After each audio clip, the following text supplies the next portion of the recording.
something that the American public deserve to know the truth about. But then what are the implications of it becoming public? Who are the people that have done this? How many are they? What connections do they have to other governments, for example, which Tucker Carlson seems very, very keen on trying to imply, right? So not only him, but others like him. I mean, to be fair, the principal stance is along those lines. Like, if you take for granted the things that all of the people who currently hold office took for granted, which was that there was an illegal ring of pedophilic activity perpetrated by Epstein and his wife, then that means there's a bunch of victims of this, and that means that there were clients of this, and so they exist. If that's the starting point, then you need to bring these people to justice, and like not releasing that information seems like a huge impediment to bringing these people to justice. And if you're doing it to protect people in government, that makes it worse because that makes you complicit. So it doesn't take much conspiratorial thinking. You can just be a reasonable person and come to these conclusions. And so it's hard to dismiss. Yeah. And just move on. And so when I hear Charlie Kirk say, I don't care about the Epstein files anymore, it's like, well, that's weird. Yeah, it's very, very weird, especially considering he likes to point out the fact that he's a Christian. Not that it has much merit here, but just, in fairness, you want truth. You're supposed to live by the truth. And then there must be a very, very compelling reason as to why you would want to kind of fuck over your voter base.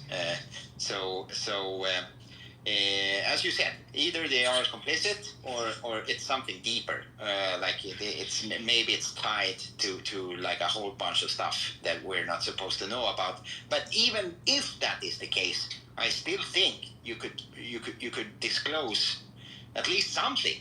Just throw people a bone, But they were kind of essentially they're gaslighting everyone now and saying that we're all crazy because we believe this, right? And I don't think that's smart. Yeah, I don't either. I think it's bad optics, which is now turning into bad political strategy, and it's giving ammo to the political rivals. But also enough time to weaponize it against them. Yeah, but what would be the alternative then, Jason? Because if we're looking, I don't know who the Democrats are going to run the next cycle, right? But you can rest assured it's going to be one of these swamp creatures. So it's like it doesn't matter who you vote for; they're all pedophiles. So is it the pedophiles with the best morals? Is that the one you're going to vote for? Who has the best economic policy? We're all fucking children, but at least I don't want to tax you as high as the other guy. What? It feels like I'm taking crazy pills. I mean, I hear you. I mean, that's kind of the jaded response, but I think that some people are really serious about this. It's kind of like their issue. So you can chip away. I don't know how many Americans that is. I don't know what electoral outcomes that they're going to come of this. So Muse, I have a theory about the Epstein case that's not popular, but that the people that had sex with 17-year-old females thought they were 18. So my theory, I'm happy to hear criticism, is no one thought they were flying to that island to have sex with women younger than 18. Epstein introduced women and said, hey, this woman is 18. A lot of men had sex with women who were 17, but they thought they were 18, and then Epstein blackmailed them. So there are a lot of criminals, but they were accidental criminals. And I'm not trying to persuade you of the truth of that theory. I'm asking whether you've heard that theory from anyone else. I never heard that theory. If I would consider it, I'd say it's probably likely that a subset of them were like that, but not all of them. I think some of them knew full well those girls were underage. I suspect as much. I think it's a reasonable suspicion. One of the reasons is because if you're going to do like a ring of the sort that's been described, and a lot lot of times what you would advertise is the fact that they're underage, because that there are people who have those predilections, and then you promise them the rich and powerful people, so you promise them discretion along the lines of like what P. Diddy was accused of. So like I actually think that probably a lot of it knew full well that those girls were underage, and apparently supposedly there's supposed to be a bunch of child pornography materials that are a part of the evidence. So people were creating films of this sort, and it seems like at least those people knew that those people were underage. So if that theory is true, it probably applies to just a unspecifiable subset. Just to piggyback off of that, Muse, I think Homer, I understand where you're coming from, and I tend to agree that it's probably a subsection of all these people, but you also have to understand the depths of depravity we're speaking about here. If we're just talking about like run-of-the-mill, gay clubs, they fucking shit in each other's mouths. Do you think really fucking a child is that crazy to some people? I mean, come on. Hyperbolic a little bit, sure, but I mean, these people are deeply depraved. They are beyond what we are able to kind of grasp. So and I feel like maybe we're being. Again, this is very much tinfoil, Alex Jonesy, but we're talking a lot about. You hear this term a lot when you have like predictive programming and stuff. Like if a Hollywood screenwriter can write about children being murdered, in elite parties or like Squid Game and stuff like that, it's not beyond the scope of what could actually happen in reality. Not saying it's widespread, but it definitely. I mean, they've had pedophile rings not only in America, like the Savile guy in the UK. He was the biggest kind of child. He had like a kids show in like the 70s, I think. They knew full well that he was exploiting children, right? But it didn't say anything because they were gathering compromat on all his friends. So it's not like it hasn't happened before. What you mean. Okay, you've convinced me that some of the men knew they were having sex with underage women. Some of these men do deserve to be exposed and put in prison. And you've convinced me that Trump has made a decision to protect. Trump has on his desk proof that there are certain men who are guilty, and Trump is protecting them. And I could understand completely why someone who really believes that could be permanently angry at Trump. So you've simplified it for me. Yeah, absolutely. And again, it's very hard as a layman or someone without access to power to understand the reasoning behind it, because we don't see all the cards, right? Could be that he can use it as leverage. Some people might say, oh, that's a massive code, like he could be using the knowledge that he has to kind of implement the changes he ran. Yeah, I mean, maybe. I mean, you could imagine a scenario where he has videos of Macron, right? Yeah. And Starmer, right? And even, like, say, Zelensky, right? Like, it's possible, not likely, but it's possible. Yeah. He has videos, and it's possible he is using them to advance the best interest of America. It's out of the question. It's a possibility, but it's also possible. It's also possible, considering he's such a scummy guy, that he's just blackmailing them and saying, "Give me billions of dollars into my personal account." So that could be happening. That could also be happening. Yeah, you're absolutely right.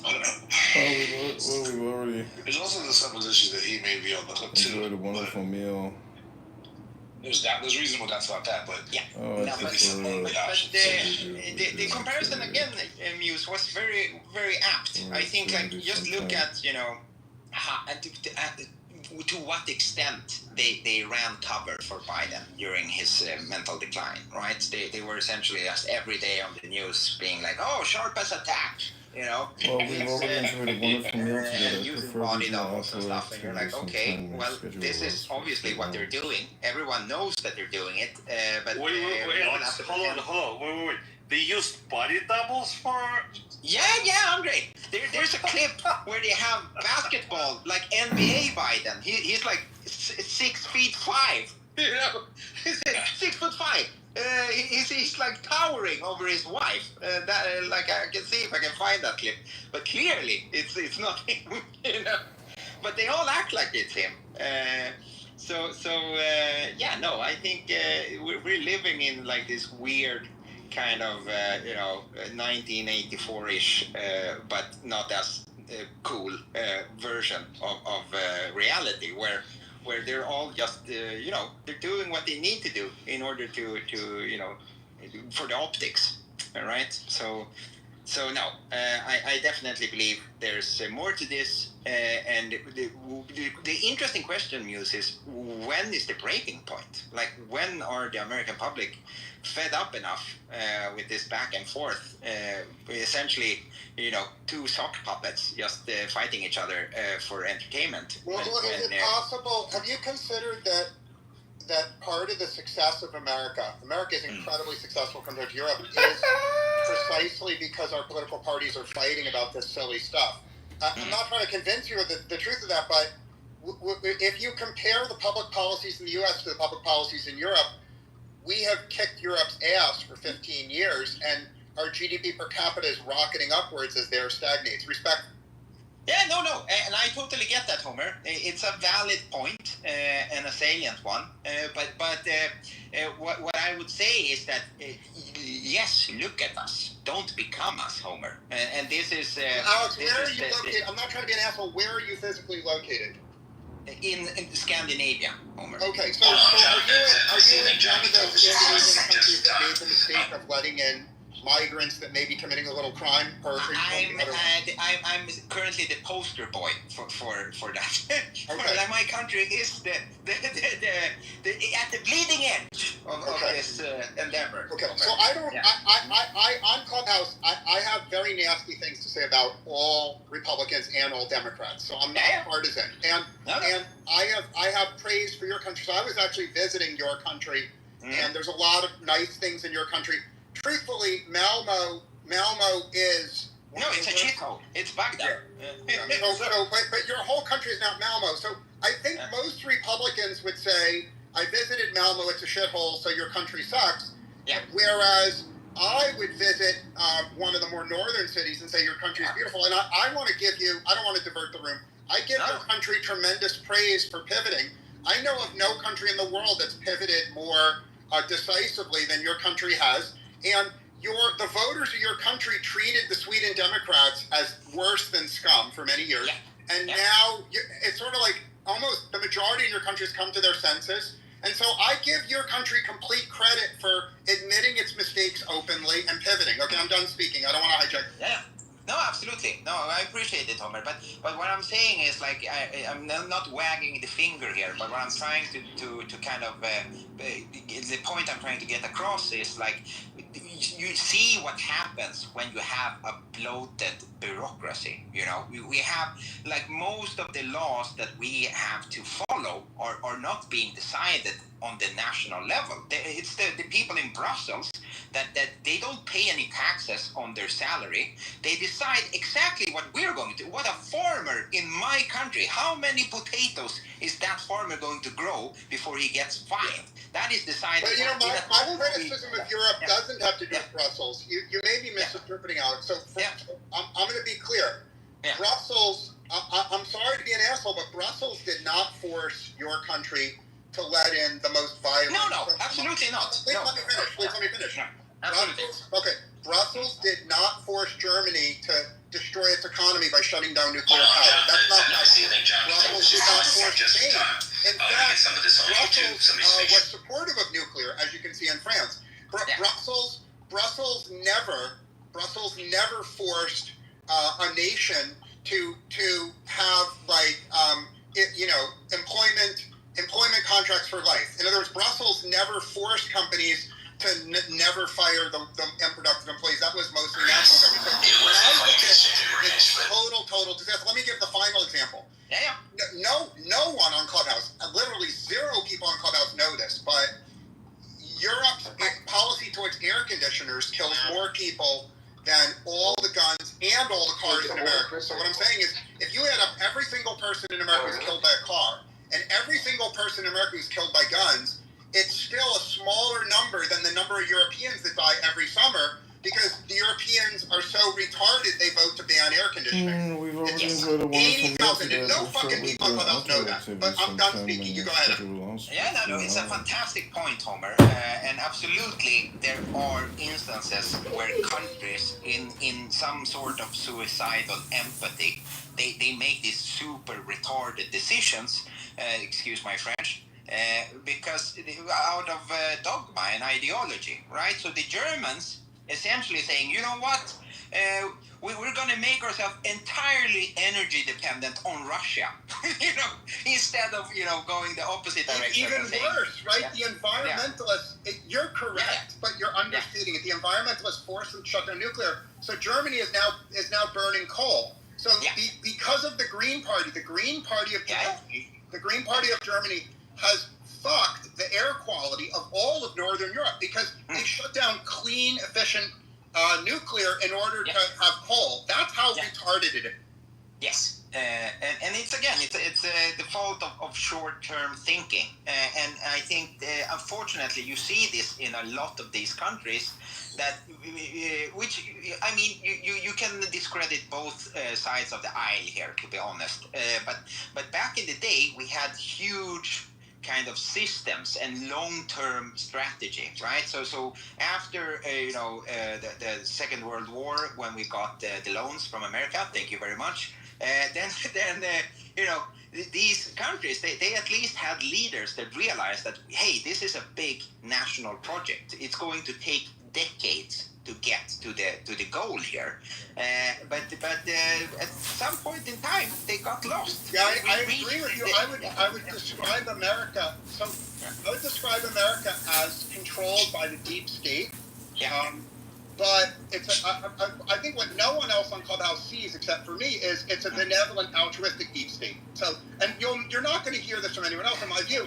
The deep state, the leaders, the real powers behind the Democratic Party and the Republican Party, they conspire on most things, right? And it's a conspiracy to deny Americans what they have in Europe, right? Yeah. Like Plato said, as you well know, Plato said democracy can never work because the voters are retards and they're going to vote too much free shit. That's basically all of what Plato said in the Republic. Well, I think the deep state in America recognizes that Plato is correct and that democracy has to be tempered. And so I think essentially what you have in America is both parties pretend to hate each other. And the proletariat, trust me on one thing, the proletariat in the Democratic Party hates the proletariat in the Republican Party. They hate each other. But the elites in both parties have an understanding.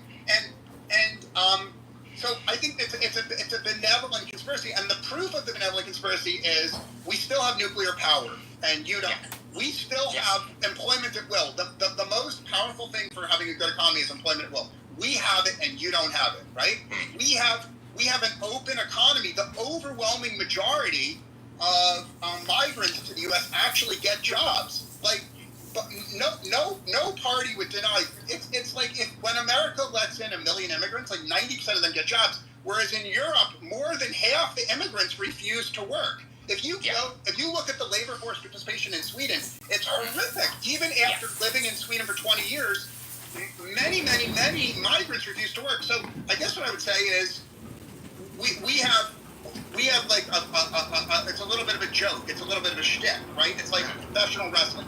The Democrats hate the Republicans, but on the really important things, the elites are taking care of us. And the idea that we have a benevolent conspiracy, it's so offensive. All the proles in the Republican Party hate the idea, and all the proles in they get pleasure from hating each other, right? If you talk to dedicated Democrats and Republicans, the happiest thing is like criticizing each other and hating each other. That's what makes this room so special. It's like a sports team. Yeah. it's like the Yankees against the Red Sox, or like the Knicks against the Lakers, or whatever. Yeah, I understand it, Homer, and it's a very good point. Again, I think you're very efficient in kind of describing it. But you know, you're playing devil's advocate here. I mean, it sounds like you're you know, championing the lizard people, and I mean, I get that, because stability is, of course, preferable, especially if you're the most powerful nation in the world. Well, Alex, Right? has anyone in your life ever suggested that the lizard people who are Okay, hold on. Let me interject a fact check, because I don't want to get into a while. You have a way of just spewing things going back to unrelated shit. So, first of all, there is no evidence officially that air conditioning bans cause death in Europe. However, heat waves, which can be exacerbated by a lack of access to air conditioning, are a serious public health concern. In 2023, over 47,000 excess deaths in Europe were attributed to heat. In 2022, over 60,000 deaths were estimated. Wow. So, anywhere from 47,000 to 60. I see no evidence that there's been 80,000. However, the last data that I see here is 2023. It is now 2025, so perhaps it's possible it got up to 80, maybe in 2024 or so. It is the summer now, so they wouldn't come up with those until after the summer was over. In the United States, approximately 42,514 people die in car accidents each year. So somewhere in the ballpark of 42.5 thousand people. So that's car accidents. And then gun deaths, 46,728 people, somewhere around that number died. Well, that was the number in 2023. Something around 46.7 thousand. If you combine those would add up to more than 80,000, even if the number of air conditioning or lack of air conditioning caused deaths was 80,000. So... Yeah, no, it's not true to say that there are more deaths caused by air conditioning or lack of air conditioning or air conditioning bans. Hold on. Air conditioning bans in both the deaths of car accidents and U.S. gun deaths combined. That is a false statement. I just wanted to point that out. I did the numbers. Yeah, thank you for clarifying, Jason. It's good, but I think even though Homer may have used a little bit of hyperbole here, he still gets his point across, which is that especially like the idealism that is very, very prominent in the European culture, it serves nothing more than exacerbating the destruction of itself. Like if we talk about energy dependence, for example, which is you need it in order to survive, right? Especially if you live in the northern part of the world, you're going to, like, everything is going to fail if you're not able to manage that properly. And then you compare it to China, where they are opening coal plants every fucking 2 weeks, and the farmers, they even though they live in a rural town, they air condition their pigs, you know, while like 70-year-old grandmas in Spain are dying on the streets.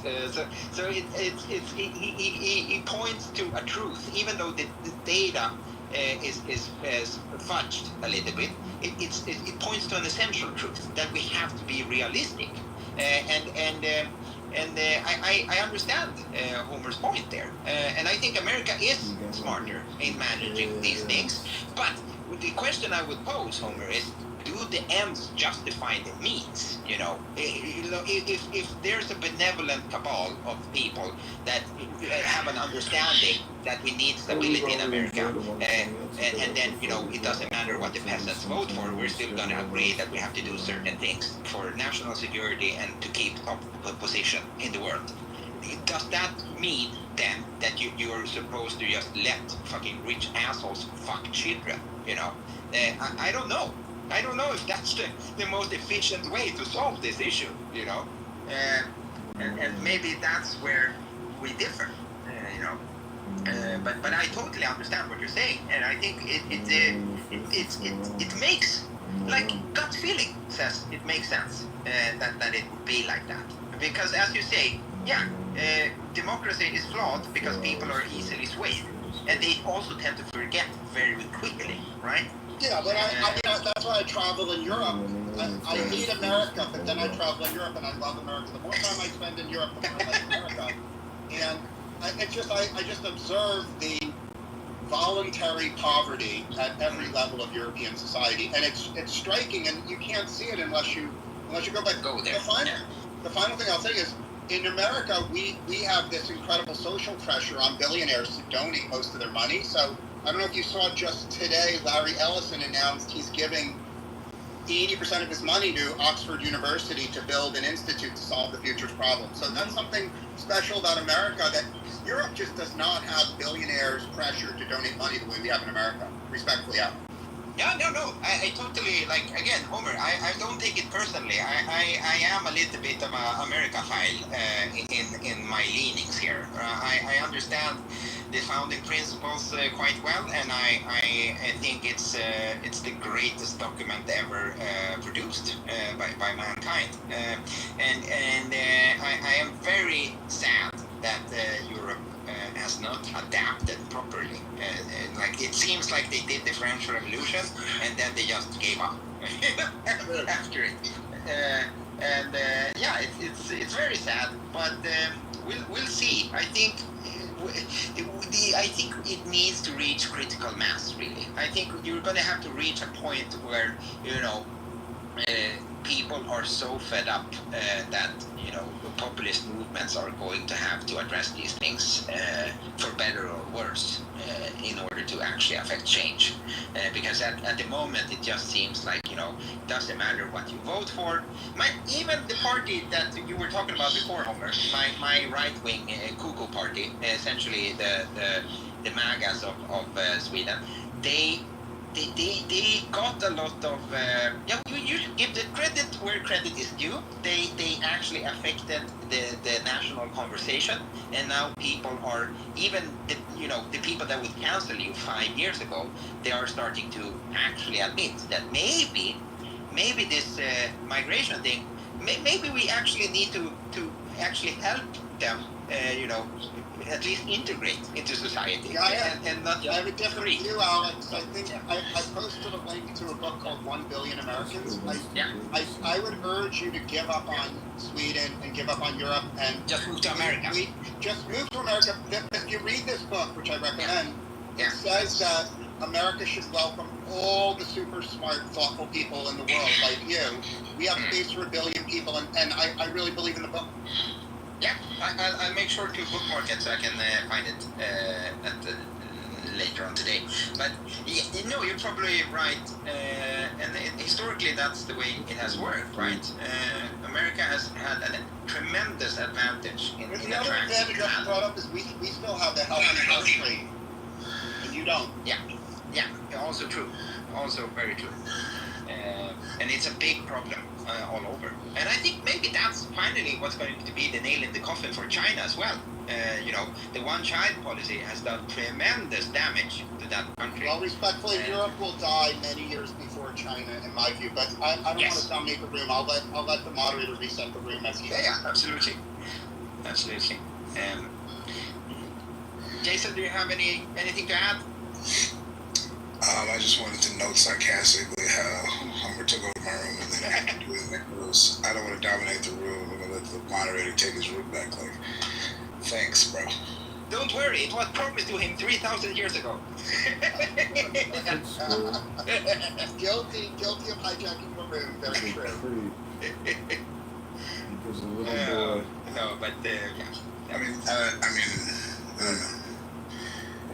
I don't know how much more you guys want. I mean, you told me you two on stage, so there's not much room to share. I mean, I don't know how much meat are on the bones of the Epstein stuff. But what does your gut say, Jason? What do you think? Like, if you were able to just speculate freely, what would be the point of all this? Right? Do you think they're I mean, they're telling the it truth? seems like there's two likely reasons. One is they overpromised and underdelivered. That's the best case. The worst case is that they're in on it now. No, those to me seem like the two most likely theories or explanations. yeah. But I don't claim to know. These are just speculation. Yeah, of course. But both are. One is of course clearly worse than the other, but the other one is not good either. so it's like, yeah. Well, I think the biggest irony would be if if it's the best case scenario, then it's the product of the GOPers putting their foot in their mouth and stringing a bunch of conspiracy theorist types along, only to realize that they have government interest in not divulging things in the way that they promised. And so they were naive in presuming that the former administration had some nefarious purpose behind it. Meaning they were in on it. Now they're the victims of that kind of speculation. So I think that's kind of funny. But I mean, there's a lot of worst case scenario. There's a lot of cases where the government keeps secrets for benevolent reasons. I'll give a very brief example. Like, No, I'm aware of that. You don't have to give examples. I mean, if you want to, you can. But the one is in Saudi Arabia, right? The leader of Saudi Arabia cut apart his rival with a bone saw, essentially, and we've covered it up and we forgive him for it. And it's good that we forgive him for cutting that guy up with a bone saw because it serves people. A better example would be like if they have like confirmation or confirmed knowledge of the existence of aliens and they don't tell people because then people will freak the fuck out. Like that would probably be a better example. Yeah, that one is actually also very interesting, Jason, because I mean it gets to the heart of these long-running, cover-up stories, and for the longest time, people like Joe Rogan and all these, those types of people, they were branded as stupid and tinfoil and kind of schizophrenics, right? But now, increasingly the people representing the state have kind of admitted, or at least alluded to, that there are things there where previously it would have been discarded as just bullshit, right? Or stuff like that. So I've heard a couple of different kind of things, right? Either it's like high level black projects by defense contractors like Boeing and stuff like that, right? And they're willfully using these adjacent stories to obfuscate what they actually have, which is smart. I'm not saying they should tell everyone exactly what they have, especially adversaries, right? But at the same time, I mean, doesn't the taxpayer have a right to know at least a little bit about what the hell is going on? Or should we just shut up and pay taxes and keep our heads down? I don't know. Yeah, I mean, I thought about this like years ago, but I kind of ended up settling on the idea that I do think that there are a range of things where a competent government would not release information to the general public because the general public's likely response would make matters worse. And so anything that fits that paradigm, I can kind of get behind the idea of like, we probably shouldn't just tell people everything. That said, it becomes a line drawing exercise. Like, what is the criteria for things that we shouldn't tell people versus things that, the American people deserve to know?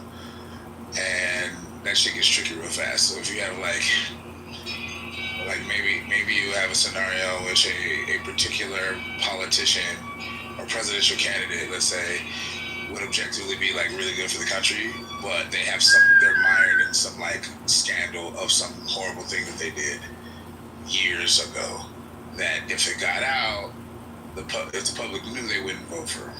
Yeah. And the other person is so bad for the country, like objectively true, like not just based in people's political opinions or persuasion. Like, let's say that there was a scenario where that was clearly true. Would it be in the best interest of the American public to not know about that scandal? And I came up with this in the context of trying to figure out, like, if there was any set of circumstances that could justify, say, hiding the Biden laptop or some shit. And that was kind of the best I could do, is like I came up with that scenario. And I'm actually ambivalent about how I feel about such scenarios. Yeah, because I mean, it strikes at the heart of American patriotism as well, or to an extent, like maybe I'm using the term wrong here, Jason, but I mean like what it means to be an American and being able to your pursuit of happiness and freedom and the support that you have and the love you have for your country, and then the people that you have placed in charge, or at least try to, right? Because the argument is also like, regardless of the person sitting in the Oval Office, there are also people that are not elected. They're just there, right? And whether or not those people have your best interest at heart or not, and I mean, I heard, I think this was like a couple of months ago, but the fact that the Russia collusion thing was something that we know wasn't real, it was fabricated, right? Is that, can we chalk it up to just political squabble, like it's the Democrats versus the Republicans, they were trying to fling shit on each other, or is it something more nefarious, something deeper? It's the same with what was his name, Watergate, what's the name of the person, Nixon, right? I have heard. Well, no, there wasn't. That was true. Nixon. No, I know it was true, but the reason behind it, that's why.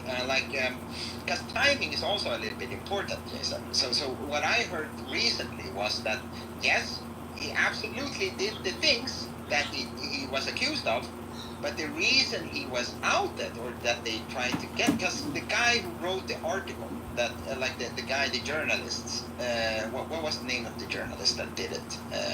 You're talking about Woodward and The one that, yeah. He had one job before getting, because he just entered journalism. He got the story, and he broke arguably one of the biggest stories of that century, right?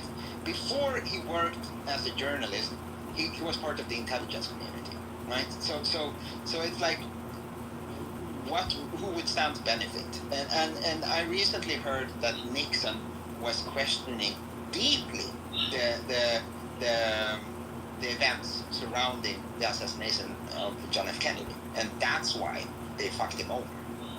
So I again, I have to find the sources to kind of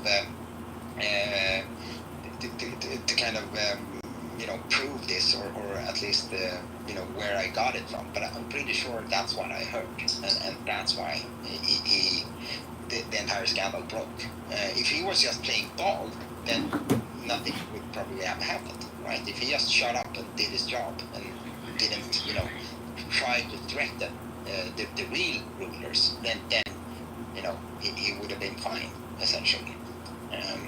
But again, what are we really talking about here? Who are the people in charge? Who was running the country when Joe Biden didn't have a brain? That's what I want to know.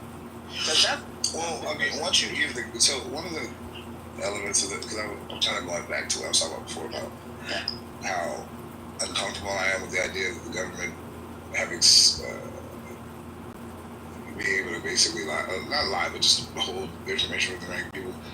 Like, once you give them the green light, then you open up an avenue for all kinds of corruption. And it's like, the problem isn't that you can't come up with scenarios where it would be a good idea, is that you're then entrusting the government to make that decision. And that's the part where it's like, it's really hard to get by, because there's all these kind of politically motivated reasons for that kind of thing that aren't necessarily valid. And so, yeah, I mean, you have a lot of people who don't trust the government kind of by default. I don't blame them, to be honest, but it's like, many have them, man. Yeah. All of that. But the other thing that was like, we were just the right wing was particularly the ones who were super gung-ho about the conspiracy theories. They weren't into all of that nuance before their guy got in office. Now they want to be all nuance. It's like, well, that's convenient. Yes, and also very hypocritical. And I feel like it's again, it's very telling then news that the people that actually have a backbone, they are not. They're taking kind of like the opposite stance to this, right? Like the Tuckers and the Matt Walshes and stuff Megan like that. Kelly to a certain extent. Yeah, but the Tim Pool and all these guys, man, the other, the Turning Point USA guy with I don't know. Charlie Kirk. Yeah. Those are just, they're just bootlickers. That's what they are. And I mean, it's sad, but I'm not surprised. So that should really tell you. But I think I read something just today, Muse, and I think maybe you can verify this. But apparently they're releasing, or they're proposing, like the Jeffrey Epstein Act now. That everything that is of interest to the American public that doesn't hurt national security, like including embarrassment and stuff like that, should not be redacted. They should release all the files, and then you get black on white who are the people that are going to vote against this, and then you get a list of people that are actively opposing the will of the American voters, right? So I think it's actually, maybe it won't do anything, but at least it will show you, on paper, who are the people that don't give a shit about you and what you want. No, I mean it's a political strategy, and it's not clear how effective it'll be. To your point, I agree, but it is promising as of now. Because a lot of people really care about that shit, and a lot of Trump's vote base specifically cares about it. And so, if you want to chip away at that base of voters, that's an effective way potentially to do it. Yeah. So I think maybe he doesn't care because he knows it's his last term, right? So he just does whatever he needs to do, and then people will judge him after it, But he has nothing to lose personally. But well, it's interesting to see what the damage is going to be for the entirety of the Republican Party. What will happen after this, Yeah, I mean, that's why I'm intrigued by it, is the political baseball of it all. But I also, I think, to me, it just kind of affirms one of the reasons why I'm jaded about politics is that both sides are full of shit. They're just trying to stay in power or gain power to the extent they don't have it. I don't think any Democrats really care about any of this shit, to be honest with you. I think they care about it to the extent that it helps them get power back from them. Yeah, agreed. But we have new people in the room, so I'm gonna shut up now. But thank you so much for the exchange. I think you all of you have very good points so far. So yeah. So Steve, what's up with you, kid? Hey man, how's it going? I'm pretty good. How you doing?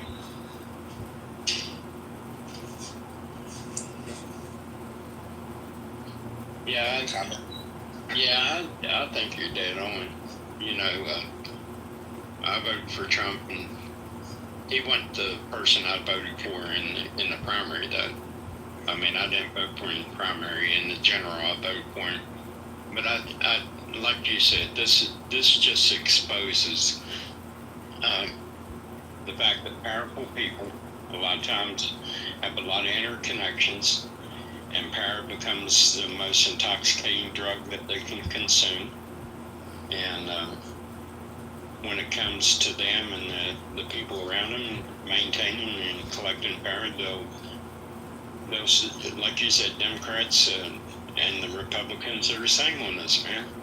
If you think we as a Republican or we as a Democrat has anything in common with the people pulling the levers to power, you're delusional.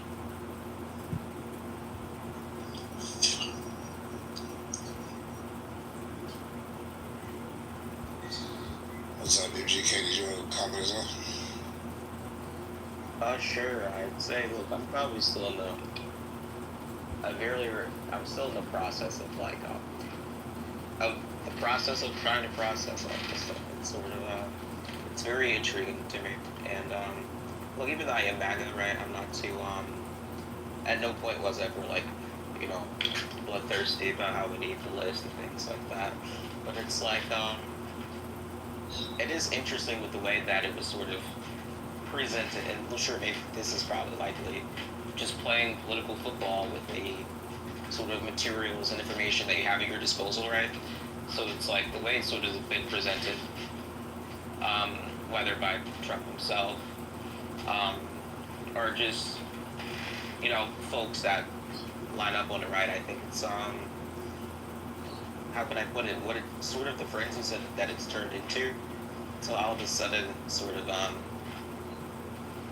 you know, how quickly we're trying to dismiss it. It's sort of that's interesting to me.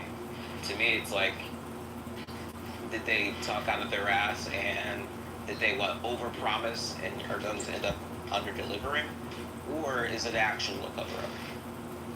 Right, and sort of, and it's like at this point, it's like I have a lot of things that are on the table that I'm thinking about. Like one thing that's sort of silly that I've been thinking about is sort of doubling down on a conspiracy theory, right? But it's like, look, in my defense, I feel like, look, at this point, it might be plausible. Who knows? Crazy things happen. But I was thinking, I don't know. Let's say, because look, I think what's been happening is there's some confusion. Because on one end, it's like, okay, there's a list, right? But is it this flight log people are talking about? Which I do think parts of those have definitely been released. Or is it this client list, which I'm not sure if we're sure exists, but if it does, I was thinking about this the other day. It's like, okay, let's say it's as big of a cover up as we think it is. It's like, you would think that if they were to get rid of anything, it would probably be the most damning documents that are around, and I think that's even more likely, if that's the case, that they would do that than like just kill Jeffrey Epstein. It's like you went through all the work to kill the guy, which takes an incredible amount of resources, at least if it goes down how many people think, which is, you know, an inside job and someone took him out. It's like, it'd be way easier to get rid of the client list. So could it be a thing where, you know, they were all dandy about this thing, and they come to find out that it's really only just the flight logs, which is something, but it's not the same because it doesn't, you know, directly implicate somebody as, you know, this is a person that likes, you know, having sex with minors and things like that. So it's like, or is it, do we think it's, they have the list, they're just covering it up? And I think, if I'm going to be as fair as I can be, I would say I'm actually not sure. So that's really what I meant about still the process of processing, you know, all the information and things like that. So that's probably where I'm at. But I would say,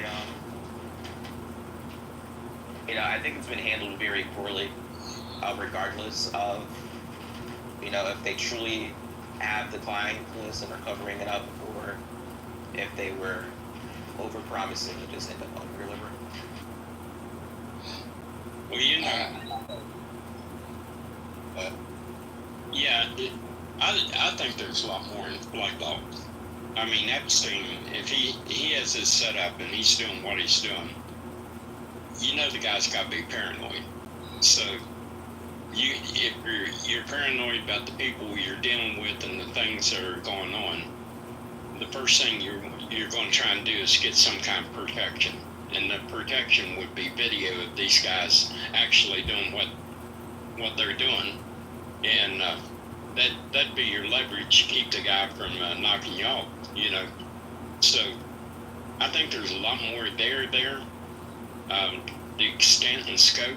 But, you know, one of the things that occurred to me, because this cuts across, you know, Democratic and Republican administrations, is there some kind of like shadow kind of control of the government of powerful people that are compromised that is pulling the strings now? Because like who's FBI director Kash Patel, when he came out, when Kash came out and was giving his little spiel one day, I can't remember, it's been a while back, This guy looked like someone had been taken in a back room and been shaken down. Like, dude, this is what you're going to say, and you're going to say it this way, and that's going to be the end of it. He had that wide-eyed, deer in the headlights look that, like, it's almost like he's gauging every word. And then what occurred to me at that time, who in the world would have the kind of power it takes someone at that level and shake them up that badly? You know what I'm saying? That was disturbing to me.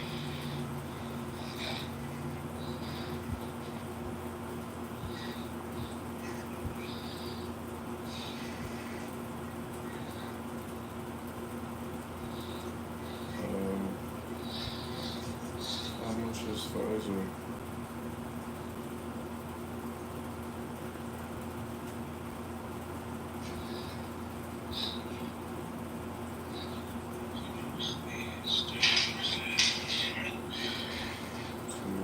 As for Trump, I think what he's doing, I think he's just like, I think he's probably just mostly taking the word of like, the intelligence that he's getting. Right? So, at least look, this is what I think might be going on. I can imagine Donald Trump just like getting briefed by a Cash Patel, a Pam Bondi or whatever, right? And then sort of telling him that, yeah, it looks like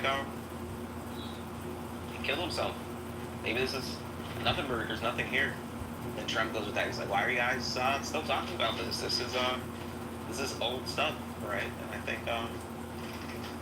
at least it seems plausible, right? Because the people that have more knowledge of it, of his administration, are making these claims. And it's also the fact that look, Trump's like, I think he's 80, right? It's sort of also understandable that he doesn't have like a pulse on like the immediate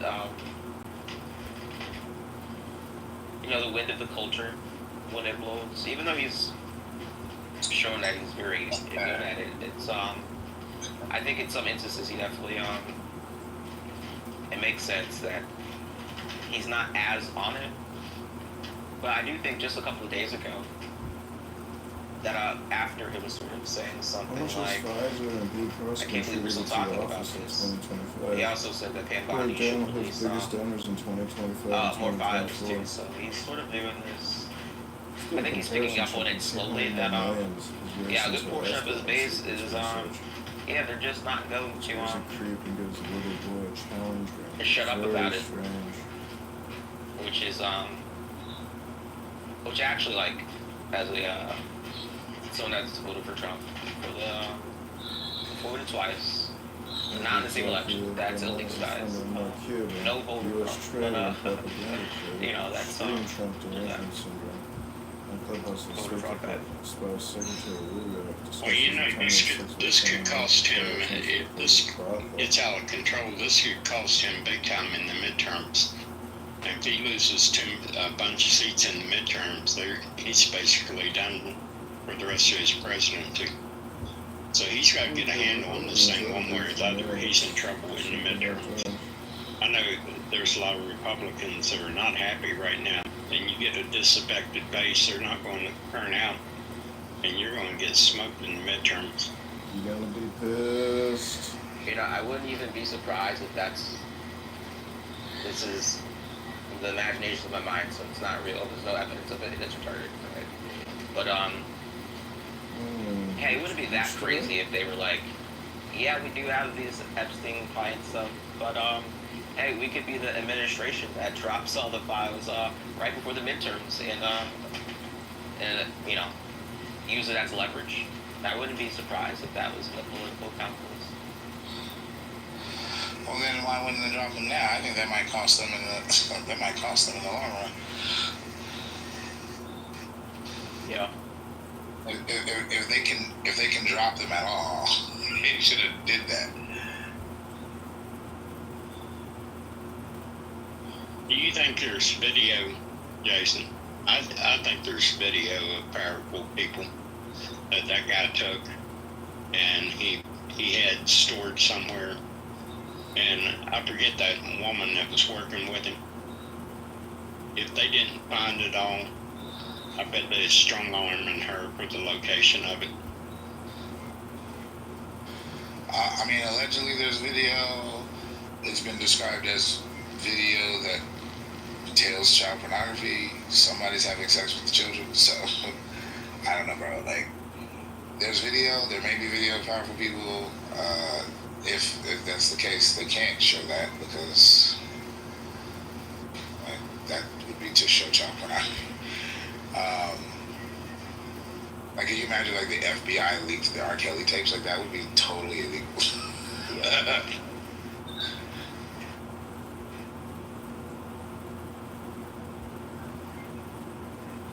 And the distribution of that, by the way, online would be illegal too, by private actors. So, like, they're not wrong about that part of it. But yeah, I don't know. I mean, at this point, it's just speculation. I'm not really a big fan of speculation. I'll do it if people want me to, but I'm not really.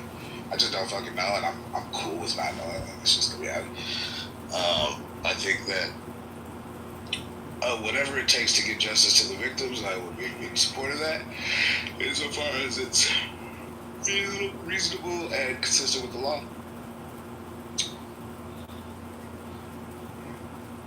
Yeah, I agree. I agree.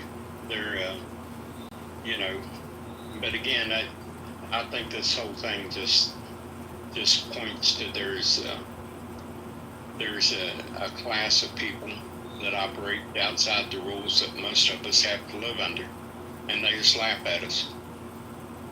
They're called MAGA. No, dude, it's not MAGA. It's if you think it's one political party, you're not looking at it straight. You know, George Soros. You think George Soros is MAGA? You think he operates under the same rules that me and you operate? Come on.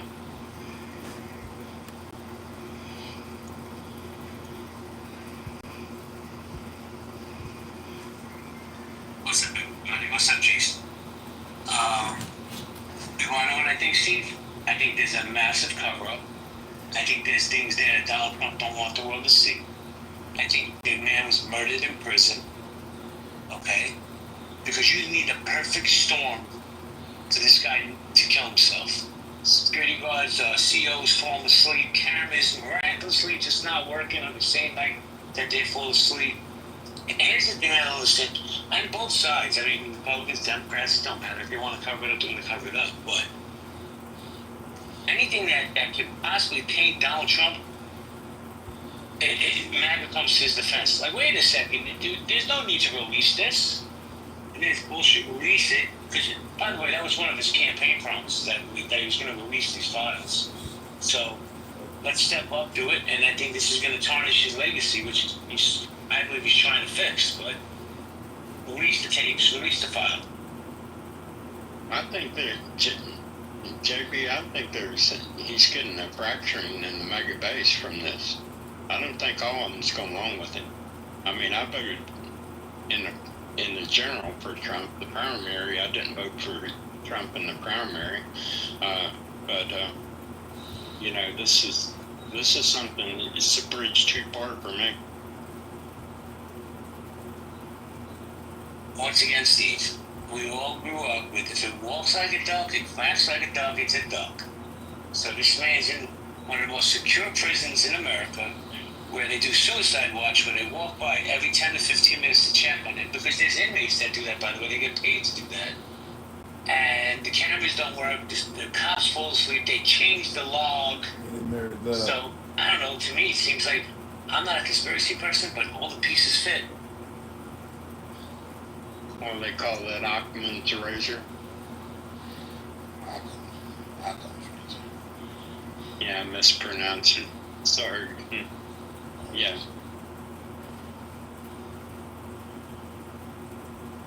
And I wouldn't be surprised, I don't know, maybe the next 6 months, if these things don't change, that Bondi's forced to resign, take the bullet for Trump, because that's what MAGA does. Yeah, but JB, you know, under Biden, they had access to the same thing. So I think this thing's bigger than political parties. I think we're talking about the elite power brokers that operate outside political parties.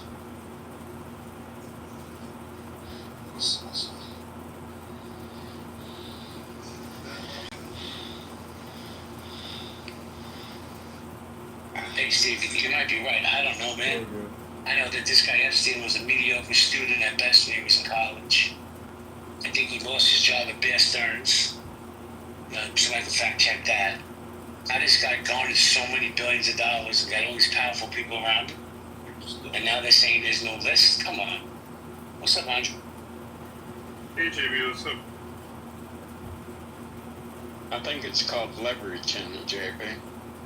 You can do a lot of things with leverage. Hey, Stevie. One man's leverage is another man's blackmail. Yeah, there you go, man. I mean, that's all I see here, JB. Like he's talking about the prison. Who has the power and the influence? Now you think about this to pull something like that off, and I think it was pulled off. But can you imagine the influence and power you'd have to pull that off? It's well beyond anything we could do. There's a whole plethora of possibilities. There's the CIA, the FBI, Mossad, English intelligence. Just pick one. Put all the names in the hat, pull it out, and you're probably right.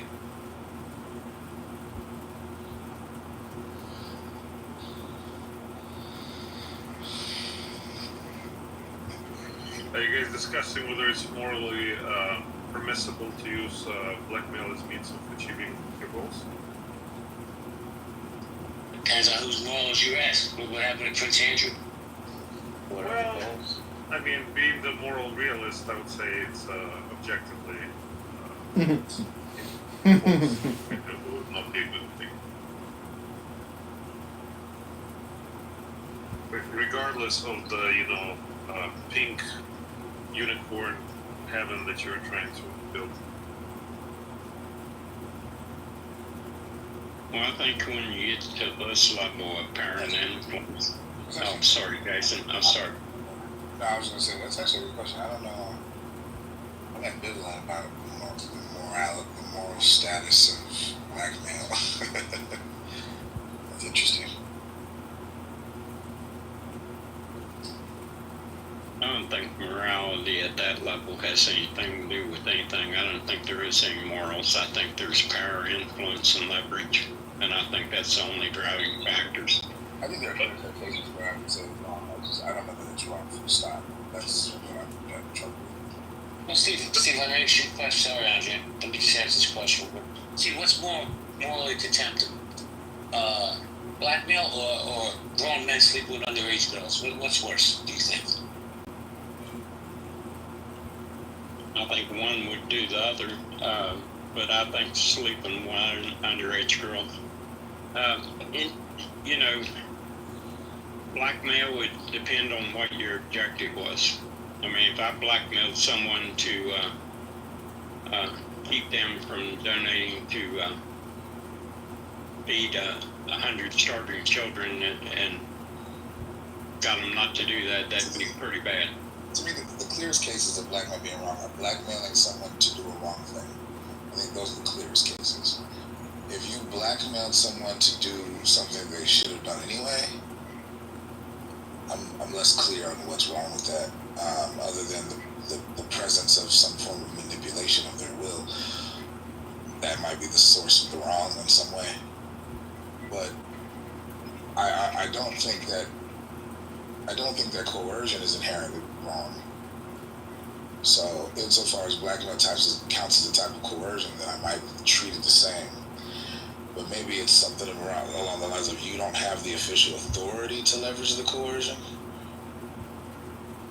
But wouldn't like coercion qualify?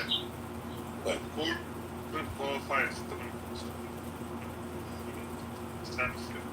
Yeah, I agree. Andre, you're in the matrix, Andre. I didn't hear your question because you were in the matrix, dude.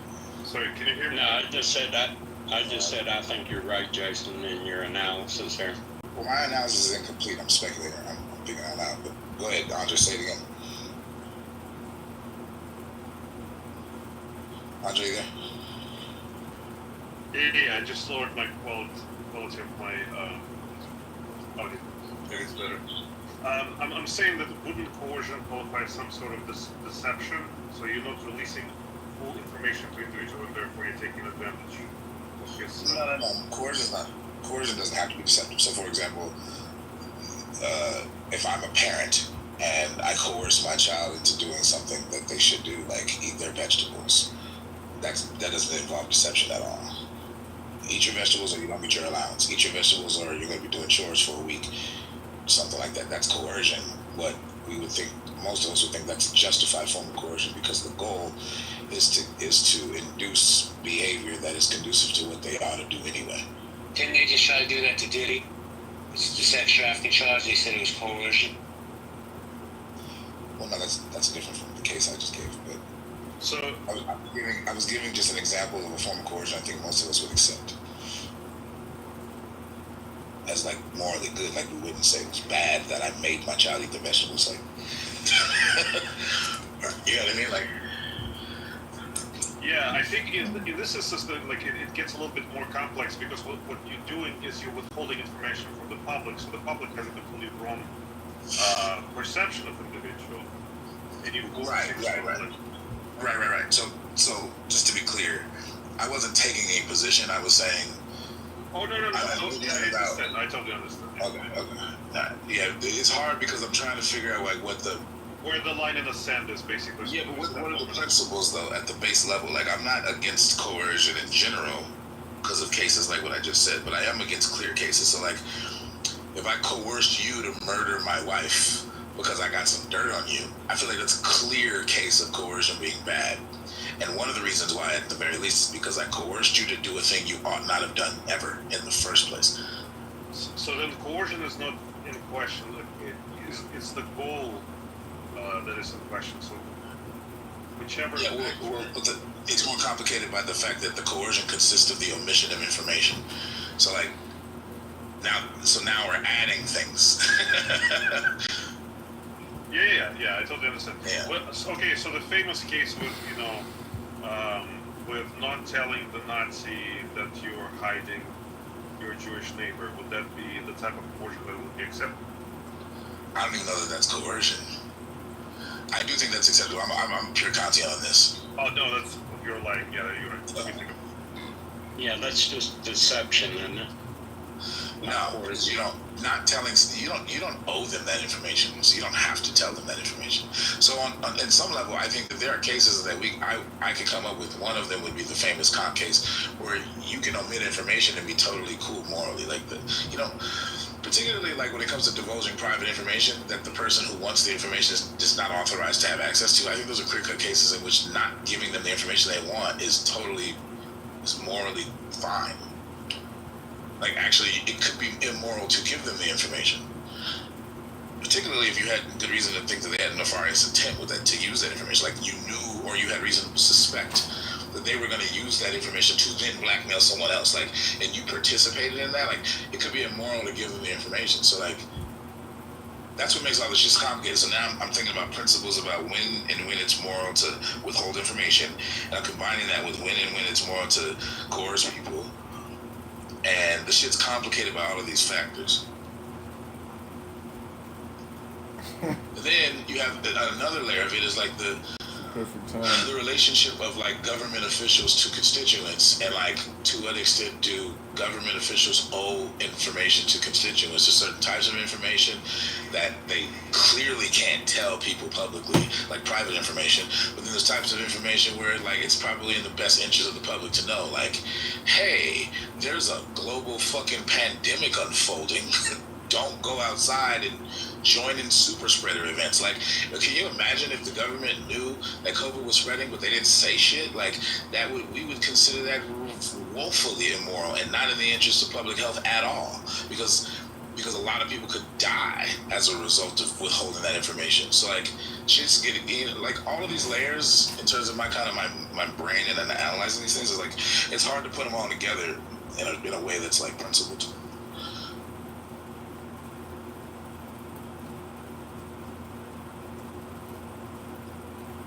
Yeah, now, one of the things, that we're talking about here, that it would be hard for me to walk down that tree of exceptions and find anything that I could possibly tag on this Epstein episode. When I look up and down the possibilities of things that's going on there, I just see really dirty hands all the way up and down. And unless I'm missing something, I very well maybe. You talking about the Epstein thing? As far as dirty hand? Yeah, I mean, motivation, who's doing what for what motivation, what leverage someone may be gaining out of it. There's hardly anything in this whole episode that I can find mentally as I walk through it that would be something where someone isn't motivated by something really sinister and dark.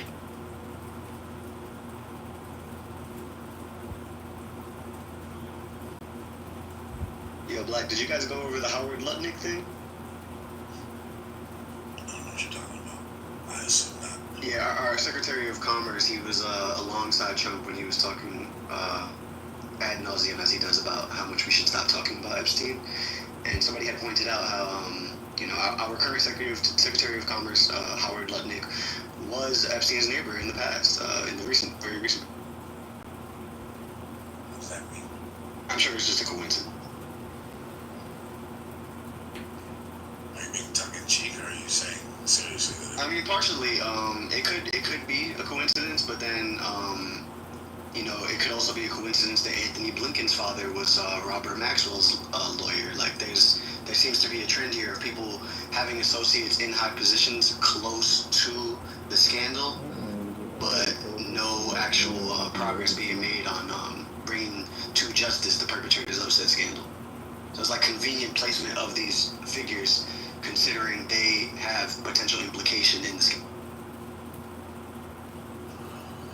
I mean, that's the kind of stuff that conspiracy theorists kind of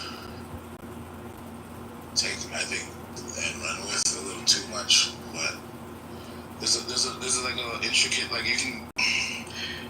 It's just an embodiment of uncareful thinking. But if you want to take that approach, you can just like create a web of associations between people who are high in the government and people who are affiliated in some way with Epstein, and those would be, I guess, the list of suspects. But the connections are so loose that you're really depending on implication as opposed to anything kind of like actionable.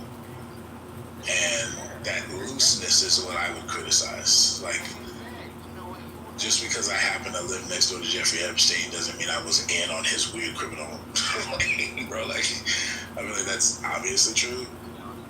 It's possible that the connection goes deeper and maybe he was implicated in some way, but nothing about having been his neighbor like indicates that. So that's the looseness that this is why I don't like doing conspiracy theories, because that's just bad reasoning. Yeah, I mean, if we're waiting on the logic of like stripping any type of suspicion until there's hard evidence presented, especially at a time where hard evidence is being suppressed, then we might as well not be suspicious. I'm not saying that. You can be as suspicious as you want to. I'm saying that the suspicion isn't a substitute for like an actual actionable connection. For sure, I would agree. That's a responsible way to take it. Yeah. Yeah, I mean, suspicions are fine. I think some suspicions are more grounded than others, though. But yeah, suspicions are fine. I mean, part of what I would criticize is the really, really not well-grounded suspicions. It's just like, I don't think those are justified either. I think some suspicions are more warranted. Well, I guess I would ask: would you consider the connection stated as a would you say a groundable or a reasonable? Just merely being the neighbor of somebody who did a crime is not. Being the neighbor and then being the Secretary of Commerce for the person that's leading the charge on suppressing any type of suspicion having to do with, like, standing right next to him as he's saying this thing. No, I mean that does nothing to elevate the suspicion. No. Well, I think it builds an incident. It does to an uncareful mind, though. But to a careful mind, no. There's nothing about the fact that a person used to be the neighbor of Jeffrey Epstein and then subsequent to that and completely unrelated to that, as far as we know, became the Secretary of Commerce. Right? Like, there's there's dots that need to be connected for that suspicion to be reasonable that have not been established. If you have more information, then give it to me. I mean, I think that there's a scenario I can think of where the connection would be more viable. But as is, as you've described it, it's not enough. No, yeah, it's not. It's not merely his position that is the main motivator of raising the suspicion for me. It's more so him, of all people, being the only person next to Trump as he's saying, like, hey guys, we really gotta stop talking about this bullshit. This is nonsense. Y'all gotta stop. You know, so anybody that's standing next to him, I think, regardless of if they were in Epstein's neighbor or not, to me would warrant some type of suspicion. Did he interact in any like real way with Epstein? Is there any evidence of that? Were they friends? Did they have vacation together? Like those would make the connection stronger, right? Things like that. Like if the mere fact that they were neighbors, like let's say there's no evidence that they ever interacted as neighbors, like that then the connection becomes strained. No, I definitely get what you're saying. The thing I'm advocating for is careful reasoning, and this is why I don't like conspiracy theorizing. However, I do understand people's inclinations for connecting dots. So I'll acknowledge, like, okay, I can see why you would think that or associate these things, but I would object on these bases, and then I would just leave it at that. Like I wouldn't say, aha, so therefore it's false. I'd just be like, well, I mean, you might be right, unbeknownst to me. I have no idea, but this is why I would make that suspicion. That's all I'm saying. But like when it comes to like the Anthony Blinken's connection to Epstein, would you say that that's a slightly more reasonable suspicion than simply being? What is Anthony Blinken's connection to So Epstein? his stepfather Samuel Passar was Robert Maxwell's lawyer. Was Robert Maxwell's lawyer? Yeah, and Robert, as you know, is Ghislaine's father. Okay, so then. Okay. So those Epstein and Robert Maxwell's shared tie to the Israeli government would be the connection there. Shared tie to the Israeli government? Anthony Blinken is not. No. Robert and Epstein.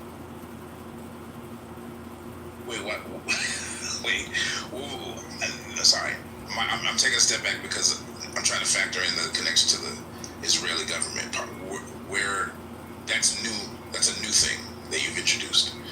Now I'm not clear how that fits in everything. Wait, are you unsure about Robert Maxwell's involvement with the Israeli government, or is that like? No, I didn't know anybody. So Okay, this is Jaleel Maxwell's dad. Jaleel Maxwell's dad is involved with the Israeli government in what capacity? I believe he was a spy for Mossad, if I'm not mistaken. If I have the information correct. He was a spy for. So is he an American citizen? No, I don't think so. Is he an Israeli citizen? I believe so. Let me pull up. Let me fact check. Okay. I think that kind of has the same problems as the previous connection. It's hard to directly connect the dots. I'm trying to understand everything before I make a judgment. I don't. Right. I've never heard of this stuff, so I don't know. Yeah. Well, you know, as far as the neighbor thing, if the neighbor became the head of the FBI, it'd make me think a little more than becoming Commerce Secretary, because the FBI director could actually be in a place to actually suppress commerce. I'm not sure how much leverage you have over the Justice Department of Commerce. I mean, yeah, but I guess it would depend on several things, in my opinion. And I'm like, the objective here is to be careful in your reasoning and to be as fair as like reasonably, as reason allows you to be to people, and not presume things or lead to conclusions. That's what being careful in your reason consists of. So that's what I'm trying to take into account all of the facets and see if could a reasonable person come to a certain conclusion without any kind of errors in reasoning or fallacies. Yeah, I agree. A lower standard would be reasonable suspicion. So then what you would do is acknowledge that you can't lead to the conclusion, but you have enough information to like justify a reasonable suspicion that something may be the case that you can't prove. That's a lower standard, but that's, so that's, I'm trying to be very explicit about the two different levels. Right. Yeah, I think your second where you're talking about reasonable suspicion is about as close as anyone can get with anything right now. Wouldn't you agree? Well, so far, based on what I've heard, I mean, maybe there's things I don't know that I haven't heard yet that we can take into account. Just a quick clarification on the on his origins. He's Yeah, Czech. He's Czech-born, and he was a British media exec, accused of being a Mossad agent. Okay, all right. I'm not sure how to factor that into the rest of the stuff. Well, I guess the common argument is the reason that Epstein is not brought to justice is because of protection of Israeli. Or at least that's as far as I understand it. But he's not Israeli. No, not at all. So is the presumption or the suspicion that members of the Israeli government are implicated by Epstein? Yeah, so the presumption is that members of the Israeli government are implicated in the trafficking ring that Epstein was participating in. Okay. And Anthony Blinken fits into that how? His father-in-law was Ghislaine's father's lawyer. Okay. So why based on that connection with Anthony Blinken, I guess, be in on it? Well, no, not that he's in on it, but that he has a connection, and that is more of a connection than the average person. And because of this connection,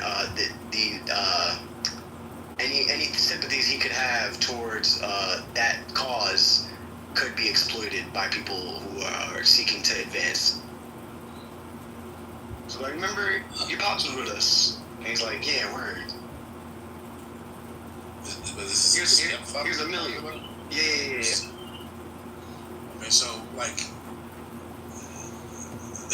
the blackmail ability would consist of they threaten to ruin his stepfather in some way, and so now they get his compliance. No, the blackmail would be way simpler than that. It would just be take this money and shut up while we do what we need to do. Or else We don't give you this money. Okay, well then why mention all the other stuff? What role is his relationship to the stepfather, who was the lawyer, playing in all of this? Yeah, it's just a commonly speculated on connection on the ways in which these connections could be some type of evidence for an allegiance to Okay, but the connection you described seems superfluous to getting him to comply with this stuff. That's why I'm confused by its role. But yeah, I'm posing these points of popular, like, things that people have popularly identified with his connections, just to offer what are the things that are people saying. I'm not saying any of it to be like, oh, this is why we know that Anthony Blinken is this. You know, I'm just giving the information that is commonly speculated on, right? Like like even the Alex Jones Joe Rogan interview, he was talking about Robert Maxwell's suspicious death and all these things. So I get what you're doing. I'm just trying to make sense of it all and trying to be careful with my reasoning about it. Yeah. I mean, you asked me a question. You might want to repeat it at this point. You don't think that Anthony Blinken something was the question? Do you remember the question? Yeah, I forget it. Well, I mean, to me, based on what you said, the connection between Anthony Blinken and either Ghislaine Maxwell or Jeffrey Epstein seems spurious and loose. So I don't think much of it. I don't know that there's anything we can glean from the fact that the stepfather of Anthony Blinken was Ghislaine Maxwell's lawyer. But maybe I'm missing something. Well, you know, Jason. Here's one thing. If you really wanted to get to the truth, Congress. What's that chick that's in jail right now that worked with Epstein? What's her name? That Maxwell girl. His wife. Yeah, just bring her in, give her full immunity, and so you're going to commute the sentence. And if you get full immunity, you can't claim the fifth, and you're obligated to tell everything you know, or you can be prosecuted again and your immunity can be taken away. And just tell her, okay, what do you know? Lay it out. Yeah, the Republicans are actively blocking that. It's just hilarious. No, They should block it. Why would they spend? The Dems are actually actively trying to pursue precisely that, and the Republicans are actively blocking it. I don't get that. I don't get that at all. I mean, I don't know how they think this makes them look good in any way. Oh, it doesn't. It makes them look horrible, which is why the Dems are taking full advantage. What do you guys mean, man? It's been such a great 6 months. I don't understand why people keep talking about this Epstein stuff, man. Like, just let it go. It's like a non. I mean, he's done some good things. With Trump, I think the biggest problem he had, number one, his hubris towards Putin and what he thought he could do with Putin. And Putin leveraged that hubris to make him look like an idiot. And then he tried to throw too many balls in the air that was really complicated stuff and tried to do them simultaneously and couldn't focus on one thing to get it really down pat. So I think he threw too many balls in there that had too many complicating factors to do well. Yeah, but I think he's got some things done. A complete success, no. But yeah, I think he just bit off more than he could chew in lots of cases. So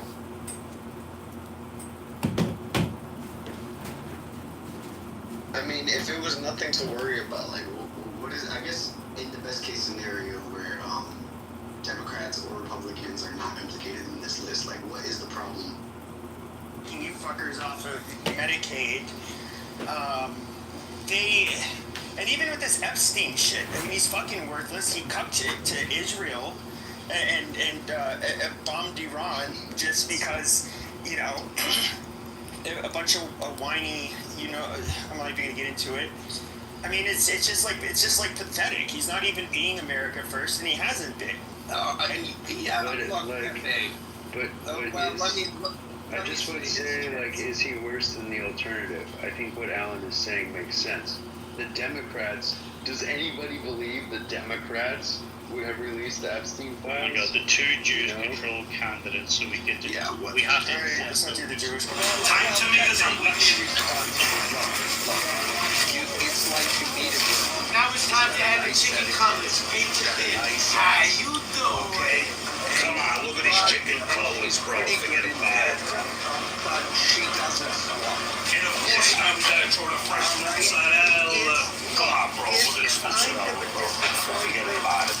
If the milk doesn't come out, it ain't fresh. Come on, bro. This mozzarella, man. Now it's time to add the roasted red peppers. Fresh every day. How you doing? Come on, look at these roasted peppers. I don't want to do too many analogies. This is a 3-foot sandwich for empty spoons, and now we're seeing the finishing touch. Our salmon chips. Don't forget, guys, we got the time to fresh every day. I mean, Kamala would have been worse. The border would have, who knows how much worse it would have got. You probably would have still got floods as third worlders. But at least it, I don't know. I mean, maybe things needed to, really go downhill a good bit more. So you get a different type of world economic foreign policy, right? But Trump under sort of the Palantir route is issuing in the fucking digital surveillance future, So which one do you want? Which type of world economic forum? Do you want? And you know what? The That one or the field one? yeah, and you know what, Mister, that is the adult and realistic way to look at it. Look, from my viewpoint, okay, I had a kid going through the public school system. That tranny woke shit was everywhere. I still have it because it was that outrageous. I still have a newsletter from his middle school where there was a whole section for the gay, lesbian, LGBTQ, quote, kids, where they're telling him, if you don't know if you're a boy or a girl, you don't have to decide now. All right? That was a kind of pivotal issue for me for a variety of reasons. My favorite thing, Alan, is that like, F1's becoming more popular in recent years. God damn, are we going more like analogies and after analogy after you guys keep on going? It's no, this is a fact. No, my last thing wasn't an analogy. In Formula One and a lot of sports to advertise cigarette companies, right? So they'll literally just put like a weird symbol so you know it's Marlboro. They'll change the name from, there used to be a company called Benson and Hedges, and they changed it to Buzzing Hornets. They changed the name of the F1 team, right? Everybody knew what it was, but they banned it because in case it influenced people to smoking, right? Oh my god, you can't promote it, right? But they literally with the fucking, like, the loudspeaker everywhere, 24/7 on the fucking overhead loudspeaker, promoting tranny fucking propaganda to everyone. And it's like, oh well, it's not there to influence, it's there, it's bullshit. It's all our bullshit. It's there by definition. Well, we still have misdemeanors here in the States. Yeah, I know, but you're not. But I'm saying in the advertisement of it, right? So on F1 cars, you're not allowed those, right, in the F1 scheme because it was like the cigarette packets here in Europe. They all have this huge fucking label on it that says "may cause death." That's bullshit, In case some dumb person didn't know. This is kind of going off topic. I'll just say something really short. This is kind of how I operate. First of all, if you read something like the news, you consume any media online, just look at the last name, maybe the early life history, and I literally don't watch those people deliberately because they do try to inject things that do not matter to Americans, and they're very, there's no reason to trust them. They're porn spies. Well, I'm not saying that, I disavow. Richard Nixon said it. But,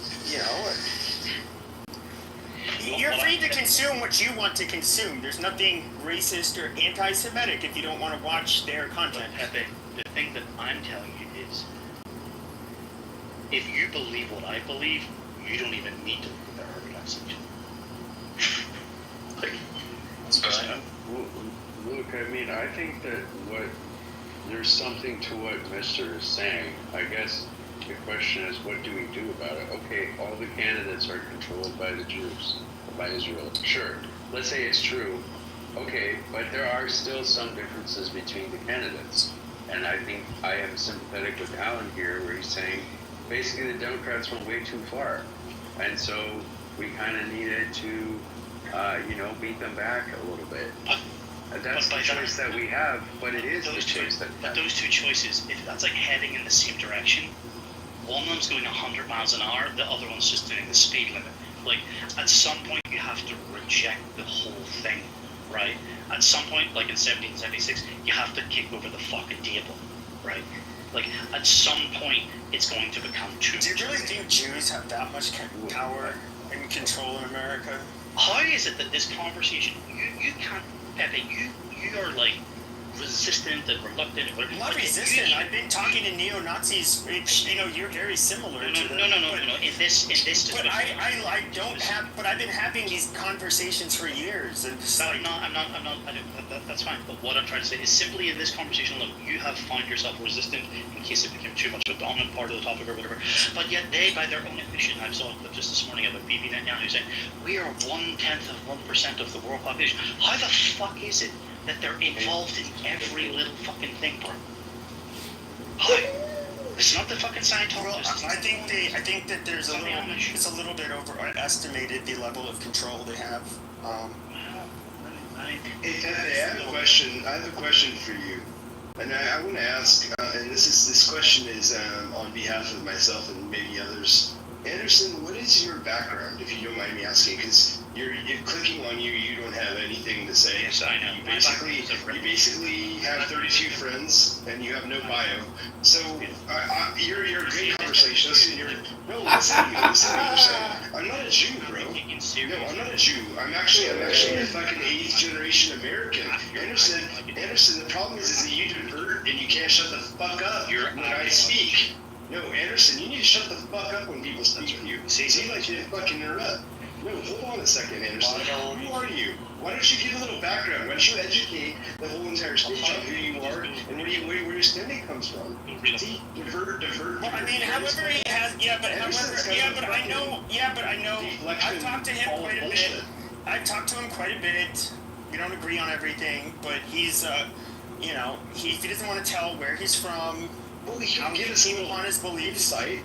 He can give us insight without giving him some money. Any of us can. What relevance does that add to the topic? Well, I want to know what makes you so fucking relevant in what she's saying. But it's a You can relevance speak to the great. topic it has. Hillary Clinton can speak great. Why don't you explain where you come from? I'd like to know where you come Well, from. the thing is, though, is that okay, but the thing is a lot of people like think they have similar beliefs as Mr. And so as you guys know, I don't really like. I mean, I'll let pretty much people with the most offensive opinions come on my stage, and I'll speak with them. So, I mean, if that offends you, I don't know what the fuck. You guys obviously come back, week after week when I drop the N-bomb. So, I mean, can go fuck yourselves. Well, I mean, no disregard, no disrespect to you, Anderson. I do appreciate your voice on stages. I just wanted to understand you a little bit more. Well, I appreciate your voice. Okay, it's irrelevant to the topic. So you want me to send you a private message on the back channel? Whatever you want to do, but it's irrelevant to the topic. So why do you want to? Yeah, I don't want to. No, we don't have to do this. Let's just change. I don't want to. No, nobody has to get there. I appreciate authenticity. That's all I'm saying. He's obviously from the British. He's obviously from the British Isles. He obviously has some strong opinions about Jews in Israel. That's fine. So we don't need to know more. Yeah, I mean, people keep thinking I'm Jewish because of my bio, because I have a Jewish flag in my bio. I support. Okay, well, some people have.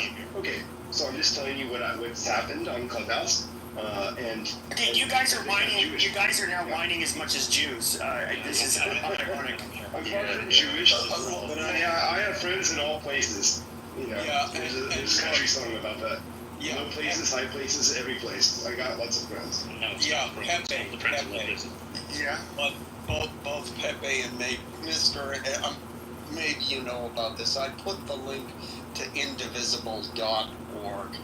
The first one I did wasn't correct. The second one is.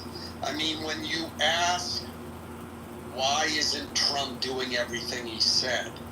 That's the first link, because if you go to their resources and their quote guide to opposing Trump, it states literally everything that they're doing. Their whole tactic is to either stop or delay through lawfare.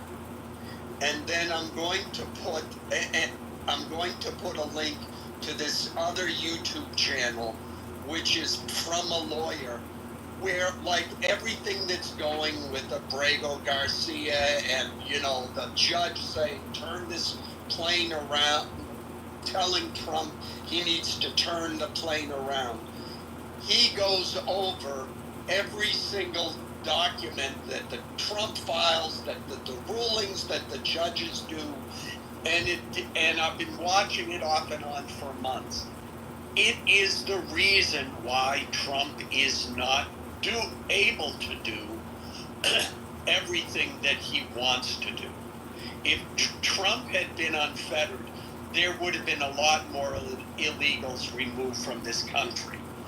But they are literally tripping him up with all of these district court judges. And Trump and the administration knowing that if he goes outside the law, that then the Democrats will say, and they're saying it anyways, he's breaking he's not following the Constitution. It's a constitutional crisis. He doesn't believe in the rule of law and all of that. He knows that will happen. But he also knows he's got a majority on the Supreme Court. And all they're doing, it's a delay tactic. So, for example, with that whole thing of, if you fought, I won't go into a specific case, but if you watch this guy's videos, you will see that some judge will make some nationwide ruling, and then Trump will appeal it. Then it goes back down to the court, and then the judge finds some other bullshit reason why he shouldn't act. So it holds everything up, basically. Yeah, it gums up the works. Yeah, but But when you watch it, you will also get the sense that while Trump is not, it seems like he's not doing everything that he said he would do. He actually is. It's the Democrats who are fucking him up. But as these things work through the court, then eventually it's working out in his favor. But it's also just cringe. I mean, I don't know. Seeing a lot of the stuff he's doing, like, I mean, even you have my sympathies. Okay, like Jewish students not being able to go to class. Last I heard, there was no like serious assaults of Jewish students. I could be wrong, but it's just like these kids were allowed to say anti-white and anti-American shit all the fucking time on college campuses. Now, when they do it to a foreign country, it's like wrap them up, send them away, gotta deport them. And they want to make stupid laws saying they can't say shit that's quote unquote anti-Semitic, just vague. And it's just I don't know. It's just like he's basically. That's like when the campus protests after October 7th, that's kind of like when wokeism died. And now all of a sudden you had, a lot of very outspoken, powerful, and wealthy people say, like, turn against wokeism. But it's like they're still kind of being woke themselves. They're still doing the same woke bullshit, but just for themselves and not other minorities. It's fucking cringe.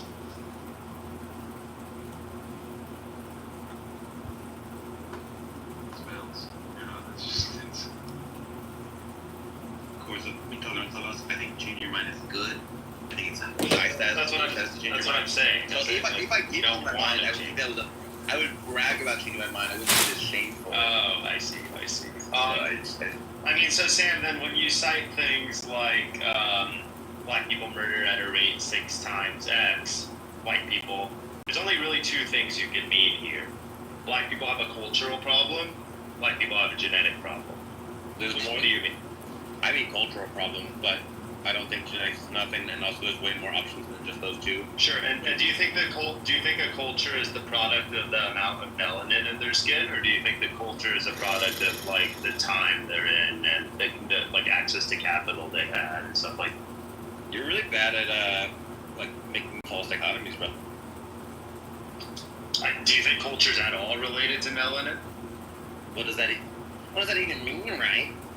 Yeah, different people with different melanin amounts have different cultures. It's not causal. It's strictly due to melanin.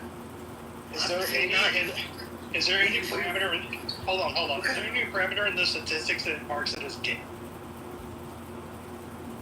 A goofy question. Of course, it's not strictly by melanin. What a goofy question.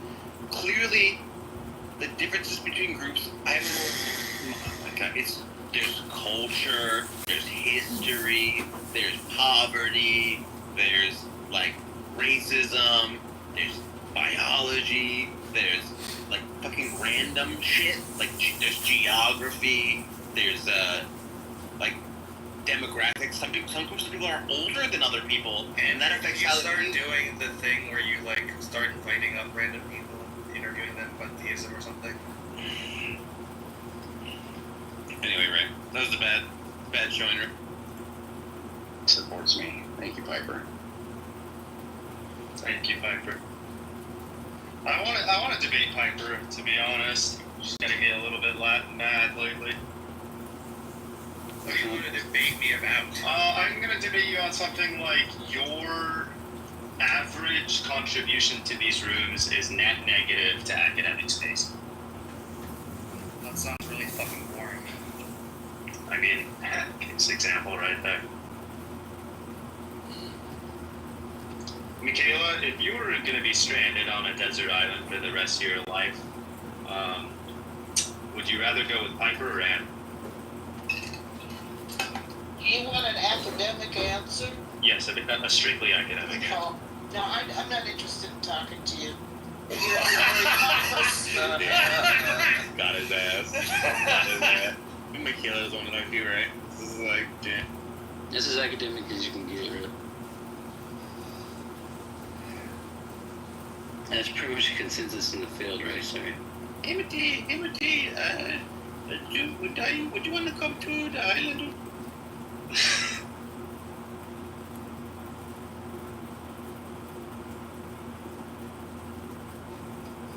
Can somebody invite a black minister? Yes. Black Minister, buddy! Yeah, but can we, look, can you try to, if you're gonna say I'm a black Hebrew Israelite, so-called, at least, just say it, and you don't have to tell us about the history of, like, Hey, where is Black Minister? I don't see him in the he's in he's in the others in the room at the very bottom. Ah, you invite him, because it won't let me scroll down. I can't do that, him with you. Oh, come on. No, come on! He left. Andrew, you're a I mod. care him and they would be mad. It won't let me, it won't work. I'll just hit the mod up in the middle section.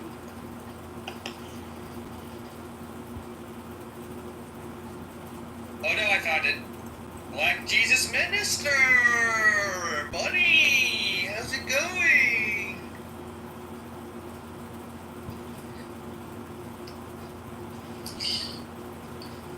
Lots of black people tend to think that Christianity is the religion they got from their slave masters, and the reason why they think that is because it's true.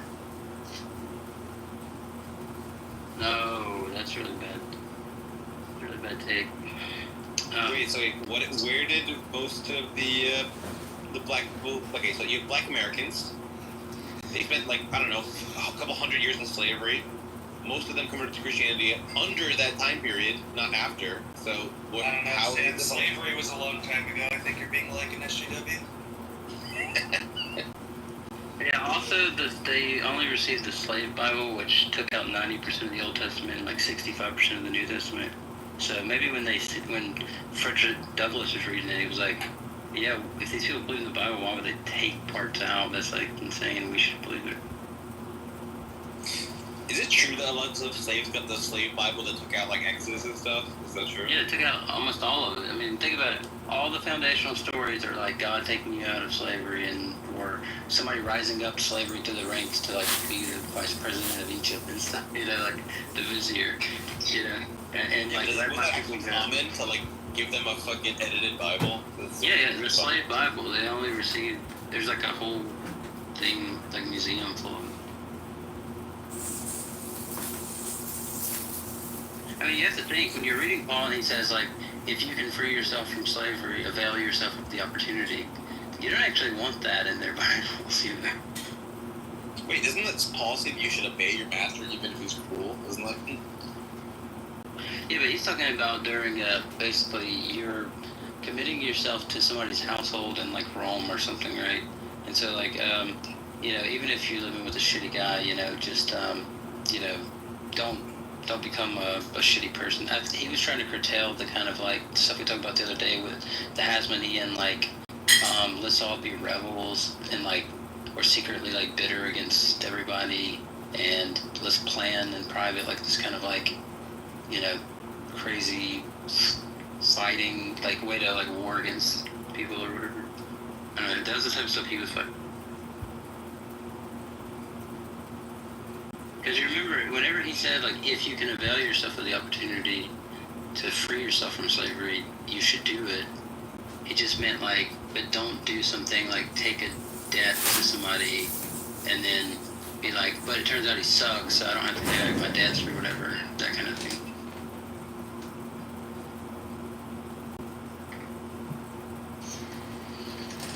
ChatGPT says that it was not mass-produced, only a few copies were made, it was not widely distributed, mostly a small number of British missionaries in the early 1800s in the Caribbean. Because it kind of smelled fishy to me that, there were so many Bibles around, you're gonna really go out of your way to be well, here's the slave one. But... I mean, most of the time they couldn't, they were deprived of they couldn't read. They kind of didn't need to do that. Yeah, the best way to keep the biblical ideas out of their head is just don't tell them what's in there. Yeah, but the point is that of the people who could read, they had to take the vast majority of it out. Did you not hear what I said that it seems not many of them were actually handed out? That it was supposed to be a Caribbean thing, and there wasn't many of those. Yeah, my response was, but of those that could read, they got them. You had to take all this stuff out. Okay.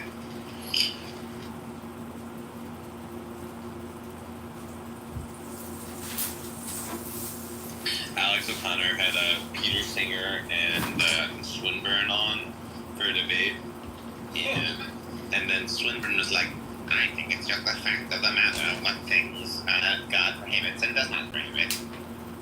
I just realized now Swinburne sounds like Sasha. That's funny.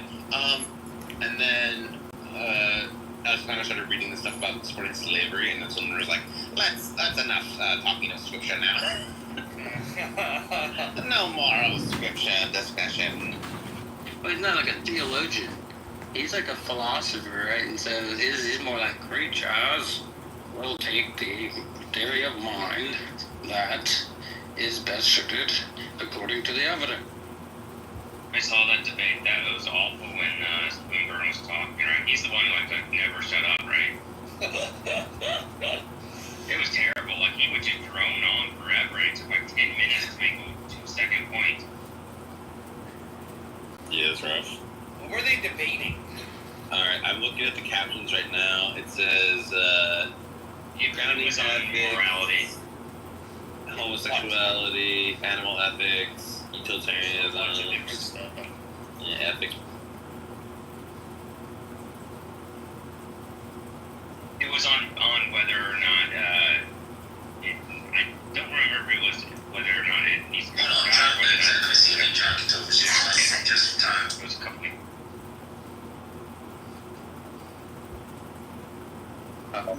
Converse, can you help me get Uncle Thomas on here? Uncle Tom? Yeah, I mean, we're going to go short. Who's Uncle Thomas? Bogardus. Wait, the actual one or the Sean? Yeah, that'd be awesome if Sean comes in with his sock account when he's here. The actual one. Yeah, I can get him on. You just have to, there's like a certain methodology I follow that works every time. Alright? Hopefully First is, I say like, hey look, I've had on, Dr. McGregor, Dr. Nakasawa, I've had on Oppie. You tell them like you gotta build your kind of credibility. And then you say,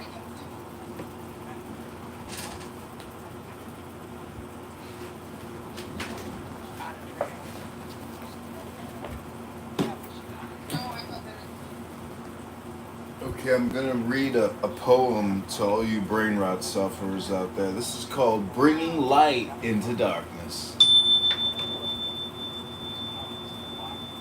Even in the strongest in-betweener, evil is never totally vanquished.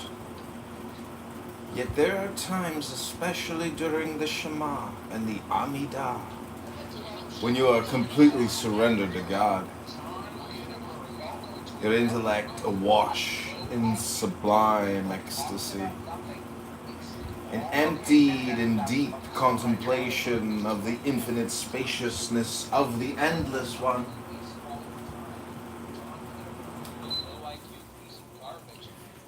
At such moments, evil is overcome and nullified. When the ecstasy passes, the selfish passions return. Yet everyone is born with the capacity to turn these passions Godward. As it is written, then I saw that wisdom surpasses folly, as light surpasses darkness. As light, I feel like this is an exorcism for some of the people in the room. As light effortlessly defeats darkness, and yet cannot erase it, so the in-betweener defeats evil, yet negative thoughts continue to arise. Do not dwell upon such thoughts, but thrust them aside with both hands, countering the selfish with the selfless, refraining from anger, and offering kindness even to those who offend you. An in-betweener is not sometimes good and sometimes evil, but rather forever engaged in bringing selfish passions under the influence of selfless service. While this sounds like a life of inner struggle here on Clown House, the way itself is in fact effortless. Just as a burning candle doesn't struggle against the darkness, but effortlessly keeps it at bay. So you are not to fight your selfish nature, only to kindle the flame of kindness, refraining from anger and offering kindness to everyone in Clown House are how you live the way of the in-betweener. The Benoni in-betweener always struggles with both sides of the heart, the inclination for good and the inclination for evil. When contemplating the Shema, hear Shema, O Israel, the infinite is God, the infinite is one. You surrender to the oneness of God, erasing all sense of separate self. The Amidah, standing prayer, is the central prayer of Jewish worship. During the Amidah, you stand in the presence of God and are annulled in that presence the way a wave is annulled in the ocean. In Zohar, we are taught that while passions arise of their own accord outside your control, you can choose how to respond to them.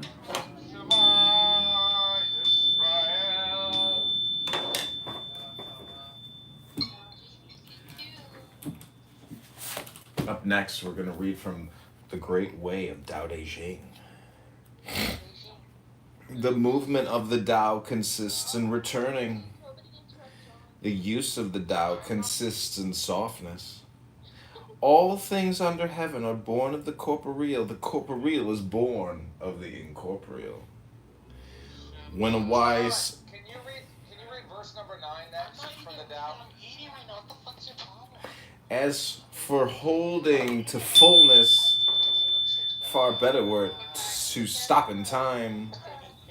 Keep on beating and sharpening a sword, and the edge cannot be preserved for long. Fill your house with gold and jade, and it can no longer be guarded. Set store by your riches and honor, and you will only reap a crop of calamities. Here is the way of heaven. When you have done your work, retire! The highest form of goodness is like water. Water knows how to benefit all things without striving with them. Stays in places loathed by all Clown House men. Therefore it comes near the Tao.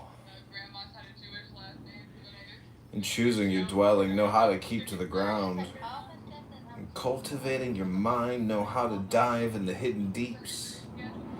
In dealing with others on Clown House, know how to be gentle and kind. In speaking, know how to keep your words. In governing, know how to maintain order. In transacting business, know how to be efficient.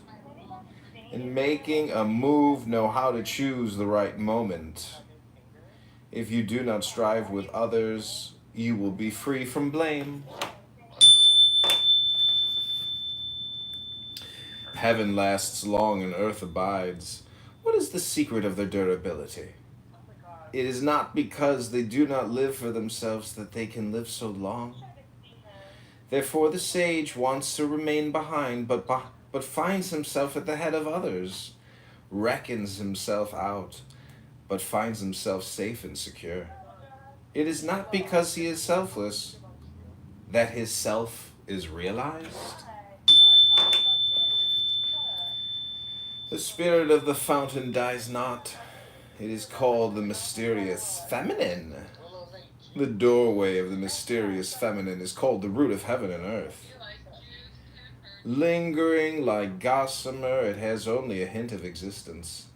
And yet when you draw upon it, it is inexhaustible. Heaven and earth is not sentimental. It treats all things as straw dogs. The sage is not sentimental. He treats all his Clown House people as straw dogs. Between heaven and earth there seems to be a bellows. It is empty, and yet it is inexhaustible. The more it works, the more comes out of it. No amount of words can fathom it. Better look for it within you. The Tao is like an empty bowl, which in being used can never be filled up. Fathomless, it seems to be the origin of all things. It blunts all sharp edges, it unties all tangles, it harmonizes all lights. It unites the world into one whole. Hidden in the deeps of Clown House, yet it seems to exist forever. I do not know whose child it is. It seems to be the common ancestor of all, the father of things. By not exalting the talented, you will cause the people to cease from rivalry and contention. By not prizing goods hard to get, you will cause the people to cease from robbing and stealing. By not displaying what is desirable, you will cause the people's hearts to remain undisturbed. Therefore, the sage's way of governing begins by emptying the heart of desires, filling the belly with food, weakening the ambitions, toughening the bones. In this way, he will cause the people to remain without knowledge and without desire, and prevent the knowing ones from any ado. Practice non-ado, and everything will be in order. When all the world recognizes beauty as beauty, this in itself is ugliness. When all the world recognizes good as good, this in itself is evil. Indeed, the hidden and the manifest give birth to each other. Difficult and easy complement each other.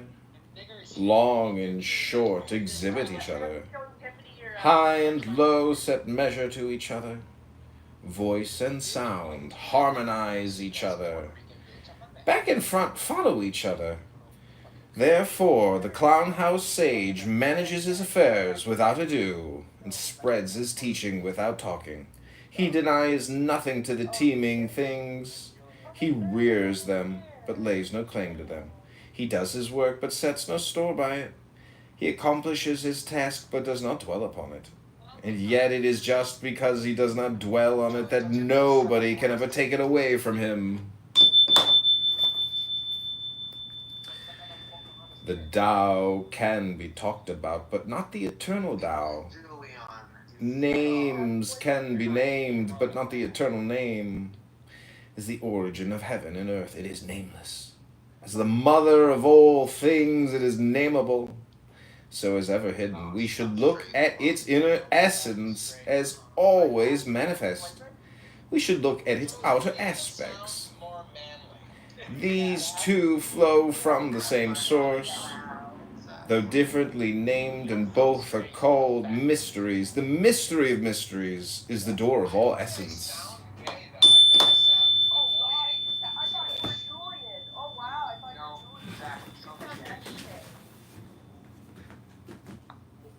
This room is chaotic.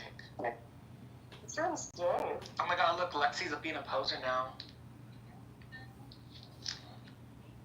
Oh, wow. Oh, look, she's throwing Willow, when was the last time you guys copy me? I was the original person pretending to be Abby, so all y'all fucking now. He thinks that white people are Jews.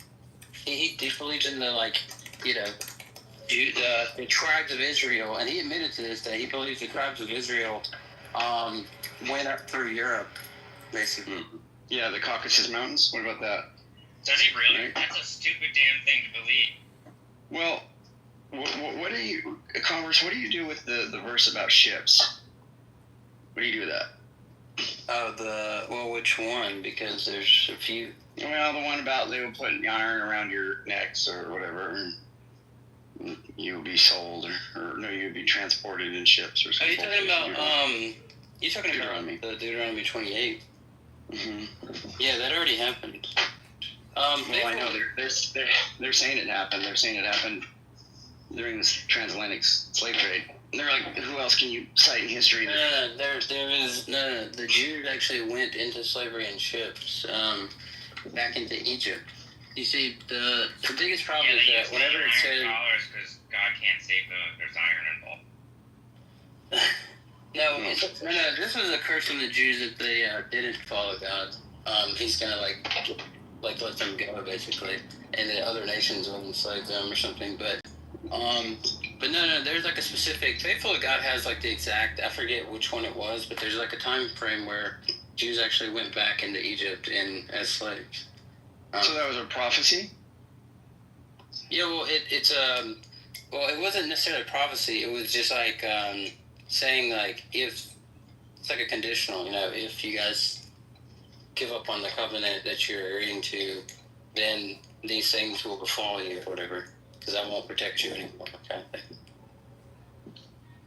thing. But it was only for the tribe of Judah, though, right? So, like, Toth thinks the majority of people in Europe are like the lost tribes of Israel, and they have like, look, I've actually seen these guys. I've watched the lectures and I've read like one thing on it, and they actually have like entire genealogical charts where they go like, okay, this group came from the Scythians, and the Scythians are blah blah blah, come from the Sakasuni, and the Sakasuni means the sons of Isaac. Like they have these whole chart. The mark of Denmark is the mark of Dan. Denmark is the mark of Dan. Blah blah. You know. Well, I wish somebody would just put the whole thing to rest. I mean, it's so bad, dude. Yeah, and then they go like the Anglo-Saxons, you know, or like the people, the angel people. That's because they're come from Israel. So, like, part of my education, university was like on this stuff, and that's not what any of those mean. Yeah, well then it'd be interesting to see you go through all their like claims of genealogy.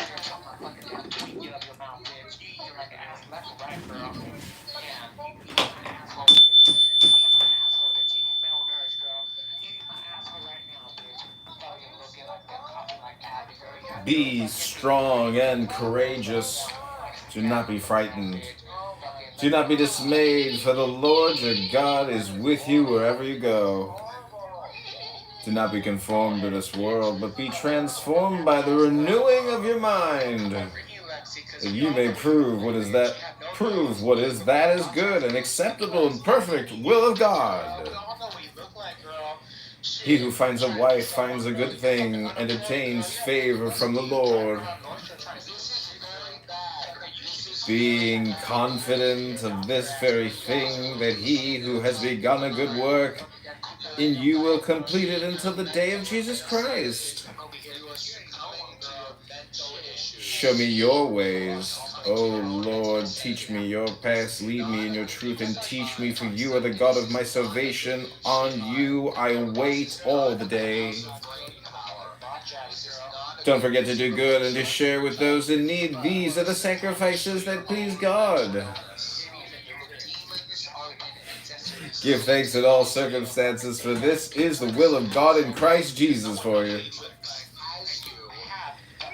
The Lord will fulfill his purpose for me. Your steadfast love, O Lord, endures forever. Do not forsake the work of your hands.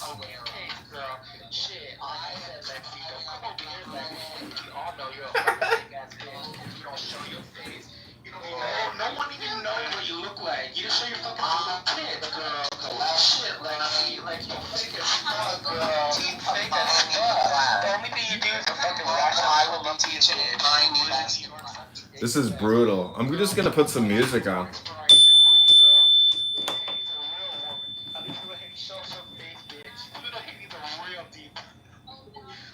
You will never be little Haiti, girl. You will never be this little Haiti. Some shit, little Haiti. Yeah, right.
pretend to be someone, bro, you gotta be consistent on your pictures.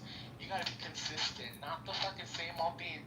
Out of all the pictures in this fucking 4 years on this app, you only post 3 pictures of yourself. Your titties, your lips, and that fucking ugly orange bikini bitch. Those are only 3 Hey, quick question. How much do you pay for rent in Canada? So me and my roommate actually split $3,200 for a 2-bed, 2-bath, and I like the other bitches, and they actually show their faces. They actually show their body. You only show the same repeated fucking pictures. Think about that. Think about that. Why do you show the same pictures and nothing else, bro? You talk about being someone. What is written, and Moses returned to the camp, but his attendant Joshua, the son of Nun, did not stir out of the tent. Why Joshua? Because he was to Moses as the Moses to the son. He was worthy to guard the pledge, so he did not stir out of the tent. Blessed Holy One said, Moses, this is not right. They've given my pledge to them, even though they've sinned against me. The pledge must remain with them. Return for its sake, I will not abandon them wherever they are, even them against God. They have not abandoned his pledge of his. Strike and dart out and poweredly enter the hollow of the great abyss. Here their sparks are dyed red, blazing fire is fused to them. Embers explode, flying, falling, befalling human beings, just as it is written, I will discipline you more. I will give something more to the masters of judgment over and above their claim, whereas after the flood God said, I shall not doom the world anymore because of humankind. What does this mean anymore? I will not give more to the masters of judgment, lest they destroy the world, but only as much as the world can endure. So I will discipline you more, means I will give them more. Why more? To discipline you 7 for your sins, 7. But if the Blessed Holy One collected his due, the world could not endure for even a moment, as it is written, if you kept account of sins, Yahweh, who would survive? How can you say 7 for your sins? Rather, what does 7 strike and dart up and poweredly enter the hollow of the great abyss? Here their sparks are dyed red, blazing fire is fused to them.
Which is much higher than the national average. The sign up for Robin Hood was it really God's wish to kill Abraham's eldest son?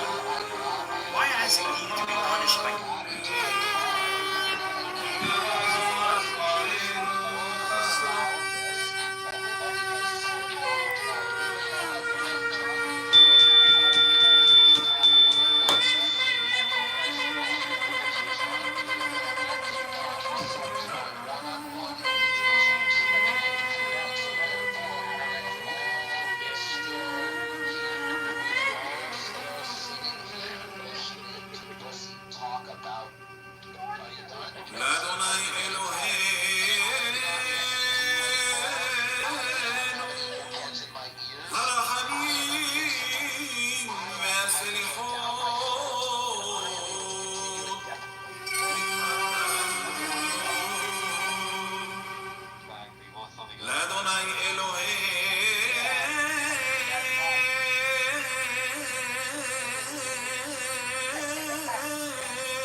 حتى ننصرين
like you, Wubba, but you gotta refrain from hitting on me, bub. I'm a faggot. I'm not hitting on you, bub. I'm a dirty little faggot. Bub. Gotta put your red rocket away, Whoopi. Yeah, put your. Is that Albedo? I didn't know MJ was Albedo the whole time. Put your purple belt away. I can't. I have my phone in my pocket. Why did you side with Jack after all the weird stuff happened? You mean side with him in what way? Yeah, Sully told me all the lore yesterday. Well, Sully said I'm not going to be around him. He's a PDF file. I won't ever hang out with him. I'm going to stay out of his rooms that he's in. And you refuse to accept the empirical evidence that he was. Why is that? Well, I think that MAPs are ostracized and socially stigmatized in an unfair way. You know. Can you elaborate? Well, you need to talk to Omni about this. Omni says that the three most, the three most oppressed groups of people, or the three most unfairly oppressed or marginalized groups are minor attracted persons and I don't know, two other groups. So we probably need to get him in here to defend. Yeah, but you're the one making the claim. I need you to give the explanation. Do you the explanons or the explanandum? Well, I want you to give the causal relation between the explanons and him. Are you sure you want the causal relation? What about the explanatory relation? Do you think that the explanons predicts the explanandum? I'm agnostic on that. I go. Yes or no. Do you think it's either the case of it does or not? No. So you're dodging and now you're obfuscating. No, that's not a true dichotomy. I mean, I can at least have a position. What's the third option, Andrew? No, the third option, at least as far as my. Look at you, you're stuttering, you're stun locked right now. What a blunder on your end. Hold on. Somebody's talking. Somebody's hot micing. Can somebody mute somebody? Oh yeah, Thomas, I got you. Yeah, Andrew, what's going to be the third option? Go ahead. Yeah, the third option is going to be I don't know. I don't take a position on it. That's the third option. Sorry, do you take it that X or not X is a true dichotomy? Yeah, it is. But yeah, it is. Yeah, it is. Sorry, just to be very clear and linear about this. So which side of the dichotomy do you affirm? I'm agnostic on which side I affirm. You take it that it's either the case. This has got to be by far the crazier room. The fact that I'm agnostic on that. I have like just never muted up and everybody just I keeps take it those are the talking. only two options. Yes. It's intense. So then which one is it? You guys really live. I don't know. You guys really live You with think your it's hearts either on the the case that you outside. know those are the only two Truly options or dedicated not? to your craft. Yes. It's impressive. Okay, so And which one is Princessia it? too for allowing this madness You don't know, so it's not a true to dichotomy. probably be It's either the listened case to. I that mean, is. I think I provide the balancing effect against the extreme toxic communication. That's just me. It's not. That's just my opinion. No. It's my opinion. Is it epistemic dichotomy? What'd you say, Tomas? Is it epistemically a true dichotomy? Yeah, I don't know what you mean by epistemically there. It just means like you either know or you don't. What's the argument about that's what's meant by epistemic true dichotomy? I'm just using it that way. Sorry, so you don't have a clear inference that establishes the truth of the claim? You know what Clubhouse is like? It's like bird watching. You're just trying to find out which birds can get the angriest, the most crazy, the most toxic. We're looking for like mutant birds in the forest that are so radioactive that they'll literally shine forever because they're that mutated and that angry, that crazy. Wasted. Yeah, this is the circus. This is the freak show. Welcome to Dinner for Schmucks. We're trying to identify the most toxic schmucks here. Let's see who's the biggest toxic schmuck. Put a 1 in the chat if you think Bussy is the most toxic schmuck you've ever heard. Put a 1 in the chat for Bussy. Put a 2 in the chat for Edmund Dakin. Put a 3 in the chat for my friend Zach De La Rue. Put a 4 in the chat for Princessia. Or put a 5 in the chat for Abby. Post your vote now. Post your vote now. Post your vote now. I'm obviously not engaging in the linear Poster, vote now. Put a 1 for Bussy, 2 for Edmund, 3 for Zach, Obviously, like a linear 4 for Al, Calling the fuck out in 5 terms for of substance. That's Princess. why he's pivoting to meta. He can't engage in a substantive conversation. It looks This is terrible called Clubhouse Data Analytics Gathering. You're asking a meta I question. want to welcome you all back This is just more to Roberto, aka Robert Taylor, the Bitcoin You're asking Laundromat, a meta question and accusing me of engaging in meta. where really low IQ people come to waste their time. T-Robs, oh, don't forget to put T-Robs. Let's put him at number 10. Put a 10 in the chat if you think T-Robs is one of the most pathetic, most deranged, most low IQ, Irish-sounding potato farmers you've ever heard. Put a 10 in the chat for Rob. That's right, put a 10 in the chat for You're Rob. accusing me of providing a meta-analysis during a meta question. Conclusion? That's Put a 10 in the chat for Rob, everybody.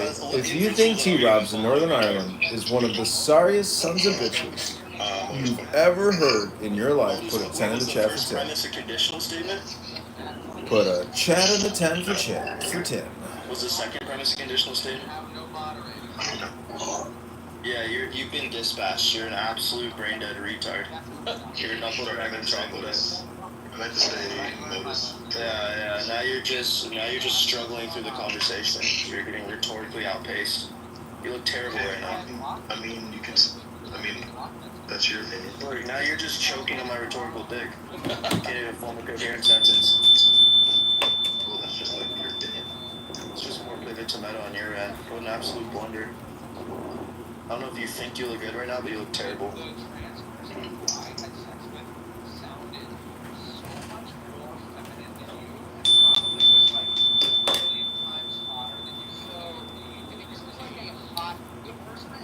High virtue is non-virtuous. Therefore, it has virtue.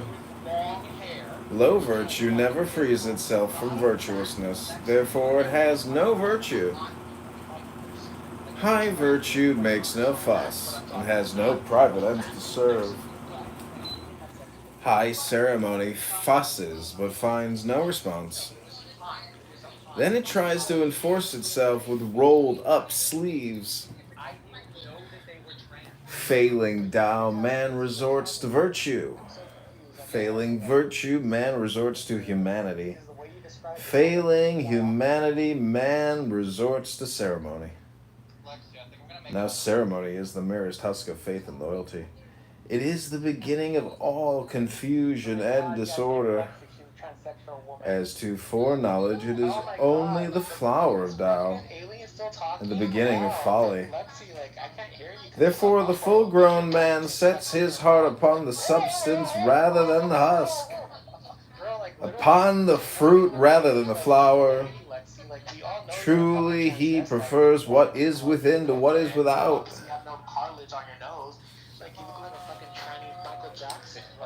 From of old, there are not lacking things that have attained oneness. The sky attained oneness and became clear. The earth attained oneness and became calm. The spirits attained oneness and became charged with mystical powers. The fountains attained oneness and became full. The 10,000 creatures attained oneness and became reproductive. Barons and princes attained oneness and became sovereign rulers of the world. All of them are what they are by virtue of oneness. If the sky were not clear, it would be likely to burst into bits. If the spirits were not charged with mystical powers, they would be likely to cease from being. If the fountains were not full, they would be likely to dry up. If the 10,000 creatures were not reproductive, they would be likely to come to extinction. If the barons and princes were not the sovereign rulers, they would be likely to stumble and fall. Truly, humility is the root from which greatness springs, and the high must be built upon the foundation of the low. That is why barons and princes style themselves the helpless one, the little one, and the worthless one.